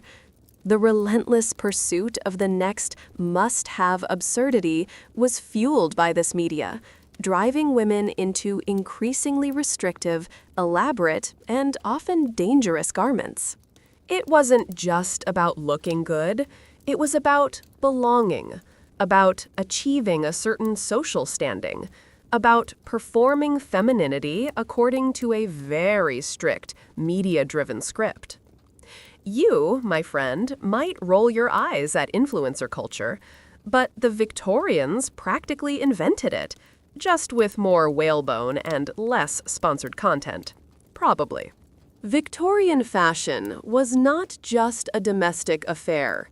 It was a global phenomenon, a tangible reflection of the British Empire's vast reach and the industrial might that fueled it. The demand for exotic materials and vibrant new dyes from across the globe underscored the extent of imperial power. Imagine a crinoline gown made of silk from China, adorned with lace from Belgium, dyed with indigo from India, and supported by whalebone sourced from the Arctic. Fashion, in this era, was a direct manifestation of imperial economic reach, a visual declaration of global dominance. Access to exotic materials like cashmere from India for luxurious shawls, fine cotton from Egypt, or rare silks from the Far East allowed for unparalleled opulence in clothing. These materials, often acquired through exploitative colonial practices, then fed the burgeoning textile factories of Britain, which transformed them into the fabrics that clothed an empire. The local folly of fashion, the corsets, the crinolines, the bustles, was inextricably linked to this global network of trade and exploitation. The beauty of a Victorian dress often concealed the harsh realities of colonial extraction, cheap labor, and the immense power wielded by the empire. It was a beautiful, terrible tapestry, woven with threads of global commerce and local vanity.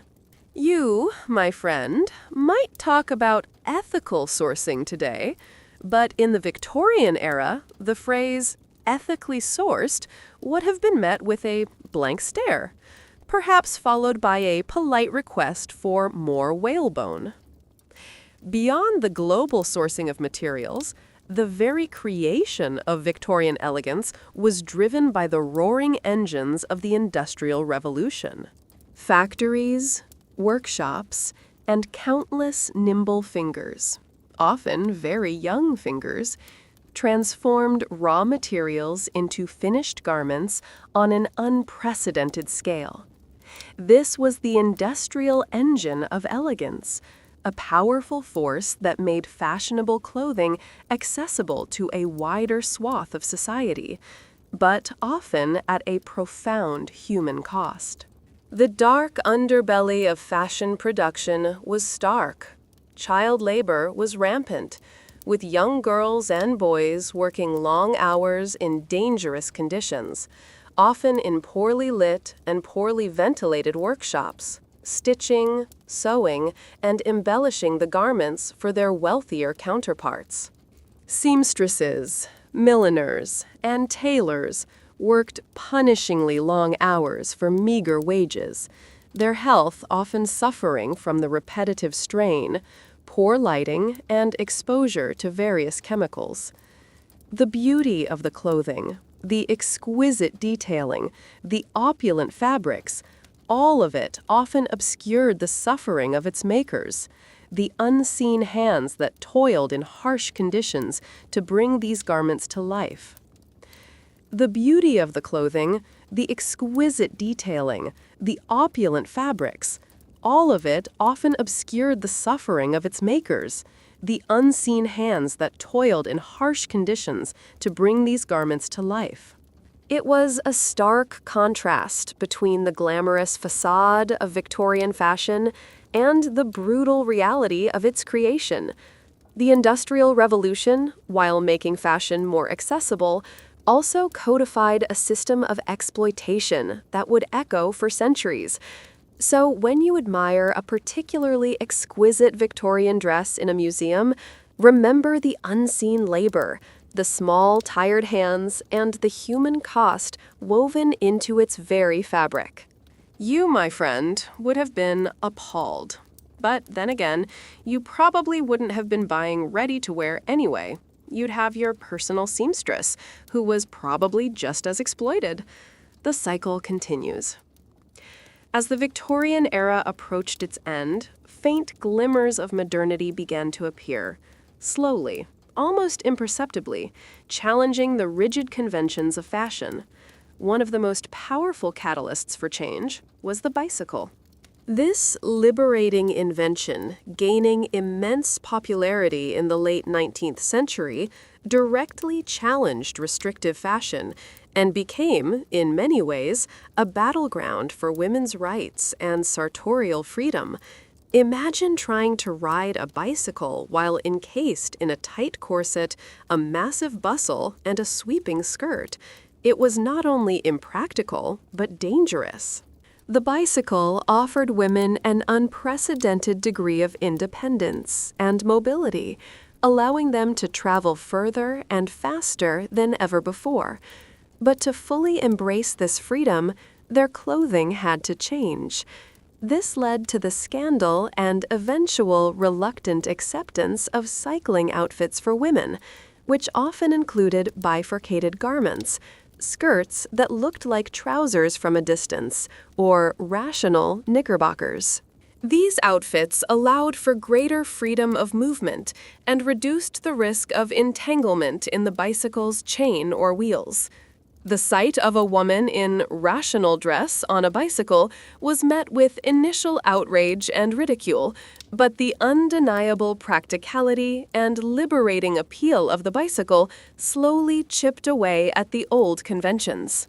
It was a mechanical marvel that inadvertently became a powerful engine for social change, proving that sometimes technology can be a surprisingly effective agent of liberation. You, my friend, would have been first in line for a bicycle, even if it meant risking the wrath of your conservative aunt.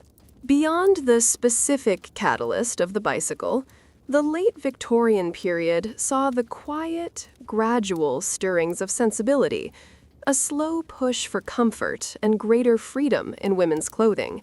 It wasn't a revolution, but an erosion of some of the most extreme elements of earlier fashion, driven by a growing awareness of health, practicality, and the increasing demand for women to participate more actively in public life.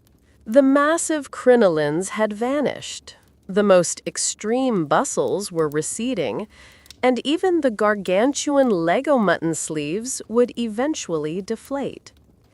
This was a time when women were slowly gaining more rights, entering higher education, and pursuing professions.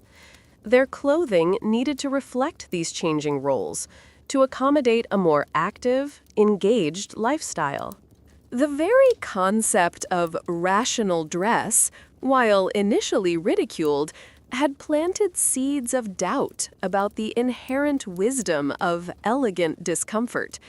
There was a growing recognition that constantly feeling faint, having displaced organs, or risking immolation might not, in fact, be the peak of feminine virtue. These were the first faint whispers of the comfortable, functional clothing that lay ahead in the 20th century.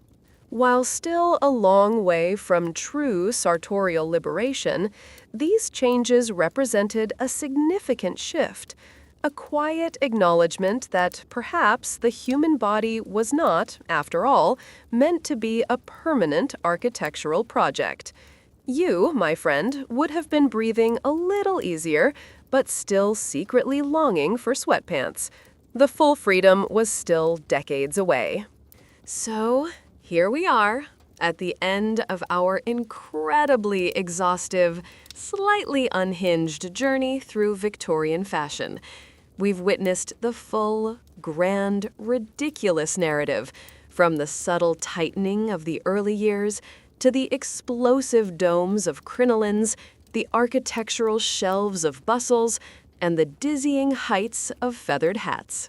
We've seen how modesty became a cage, how virtue was signaled through discomfort, and how beauty was often synonymous with elegant torture. This has been a post-mortem of peculiarity, a dissection of an era that truly committed to the bit, even if the bit involved bodily contortion and a constant risk of incineration. The enduring power of fashion to dictate discomfort, even danger, is perhaps the clearest lesson. For decades, millions of women, and some men, willingly subjected themselves to physical suffering, health risks, and profound impracticality, all for the sake of conforming to an aesthetic ideal. It was the triumph of aesthetics over logic, of appearance over actual well-being, a collective delusion pursued with unwavering determination. This was a society that valued outward appearance, rigid social codes, and an almost perverse commitment to elegance above all else. And in doing so, they left us with a truly bizarre, endlessly fascinating, and utterly baffling legacy. You, my friend, have seen it all, and probably need a lie-down, preferably on a soft, uncorseted bed. As we dust ourselves off from this journey through Victorian sartorial extremism, it's worth asking, are we truly so different? The echoes of extremism in Victorian fashion resonate even today, offering a fascinating, if sometimes uncomfortable, reflection on our own contemporary sartorial choices and human vanity. The enduring appeal of the ideal body, no matter the cost, is a timeless phenomenon. We may no longer wear corsets made of whalebone, but we still embrace shapewear that squeezes and molds. We may not wear skirts that spontaneously combust, but we certainly wear uncomfortable shoes, tight jeans, and impractical garments that prioritize style over sanity. The pressure to conform to beauty standards, to present a certain image, to constantly pursue the next big thing in fashion, these are direct descendants of the Victorian mindset. The desire for social status, for signaling wealth or belonging, for presenting an idealized version of ourselves to the world remains as potent as ever. We simply use different tools, different fabrics, and different, though still sometimes questionable, methods. So, while you might laugh at the absurdity of a crinoline, take a moment for a sarcastic reflection on your own contemporary sartorial choices. Are those skinny jeans really comfortable? Is that ridiculously high heel truly practical? Is that overly branded sweatshirt really a reflection of your personality, or just a modern-day virtue signal? The human condition, it seems, has an inexplicable need to suffer for appearances, to chase after an elusive ideal, no matter how bizarre or uncomfortable the journey. And so, the grand, ridiculous pageant of fashion continues, with new victims and new absurdities waiting in the wings. As the long, weary reign of Queen Victoria finally came to an end in 1901, a new century dawned, bringing with it the promise of change. But don't be fooled. Change in fashion rarely means comfort. While the Edwardian era certainly brought a different aesthetic, it also introduced its own unique set of contortions and discomforts.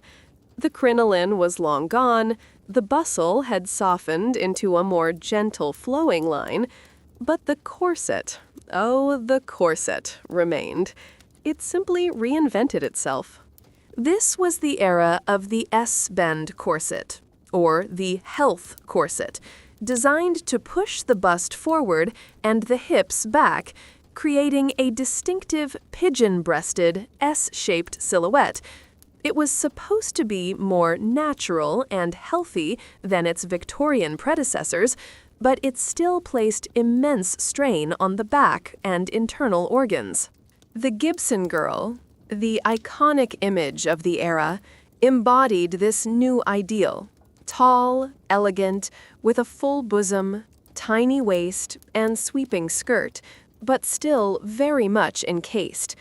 While there was a gradual shedding of some of the excessive layers and the most dangerous elements, the Edwardian era was still a long way from true sartorial liberation. It was a promise of slightly less immediate physical harm, yes, but still a commitment to shaping the female form into an unnatural ideal. The fashion wheel continues to turn, simply finding new axes of torment.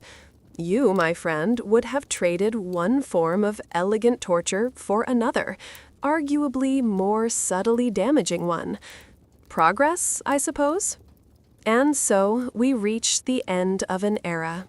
Victorian fashion, in all its bizarre, beautiful, and utterly perplexing glory, slowly gave way to the next chapter of sartorial history.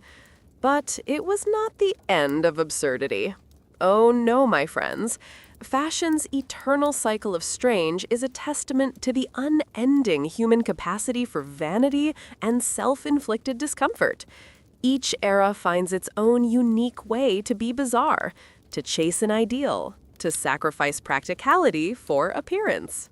From flapper dresses that flattened the bust, to 1950s girdles that cinched and smoothed, from impractical platform shoes to the relentless pursuit of surgical body modifications, the spirit of Victorian fashion lives on, subtly reinvented for each new generation. This journey has been a testament to the ultimate, undeniable fact: fashion will always find a new way to be bizarre. It will always be a reflection of societal values, technological advancements, and the unchanging human desire to project an image, even if that image comes at the cost of comfort, health, or common sense. So, as you reflect on the whalebone, the arsenic, and the crinolines, remember that the spirit of elegance over everything is still very much alive. It's a constant, cyclical dance between convention and rebellion, practicality and fantasy, and comfort and constriction. And we, dear listeners, are simply along for the very long, very uncomfortable, and often very funny ride. The ultimate joke, perhaps, is always on us, the eager consumers of the next big, bizarre thing. Well, you magnificent, enduring human, you made it. You have navigated the treacherous shoals of whalebone, survived the terrifying infernos of crinolines, endured the relentless pressure of the corset, and emerged, hopefully, with a newfound respect for elastic waistbands and a burning desire for soft, breathable cotton. This has been the exhaustive conclusion, the final weary summary of our grand, ridiculous journey through why Victorian fashion was so utterly bizarre. May this overwhelming deluge of historical fashion details, this veritable tsunami of textile trivia, lull you into a deep, dreamless sleep, where the only thing you hear is the gentle rustle of a perfectly comfortable, unrestrictive duvet.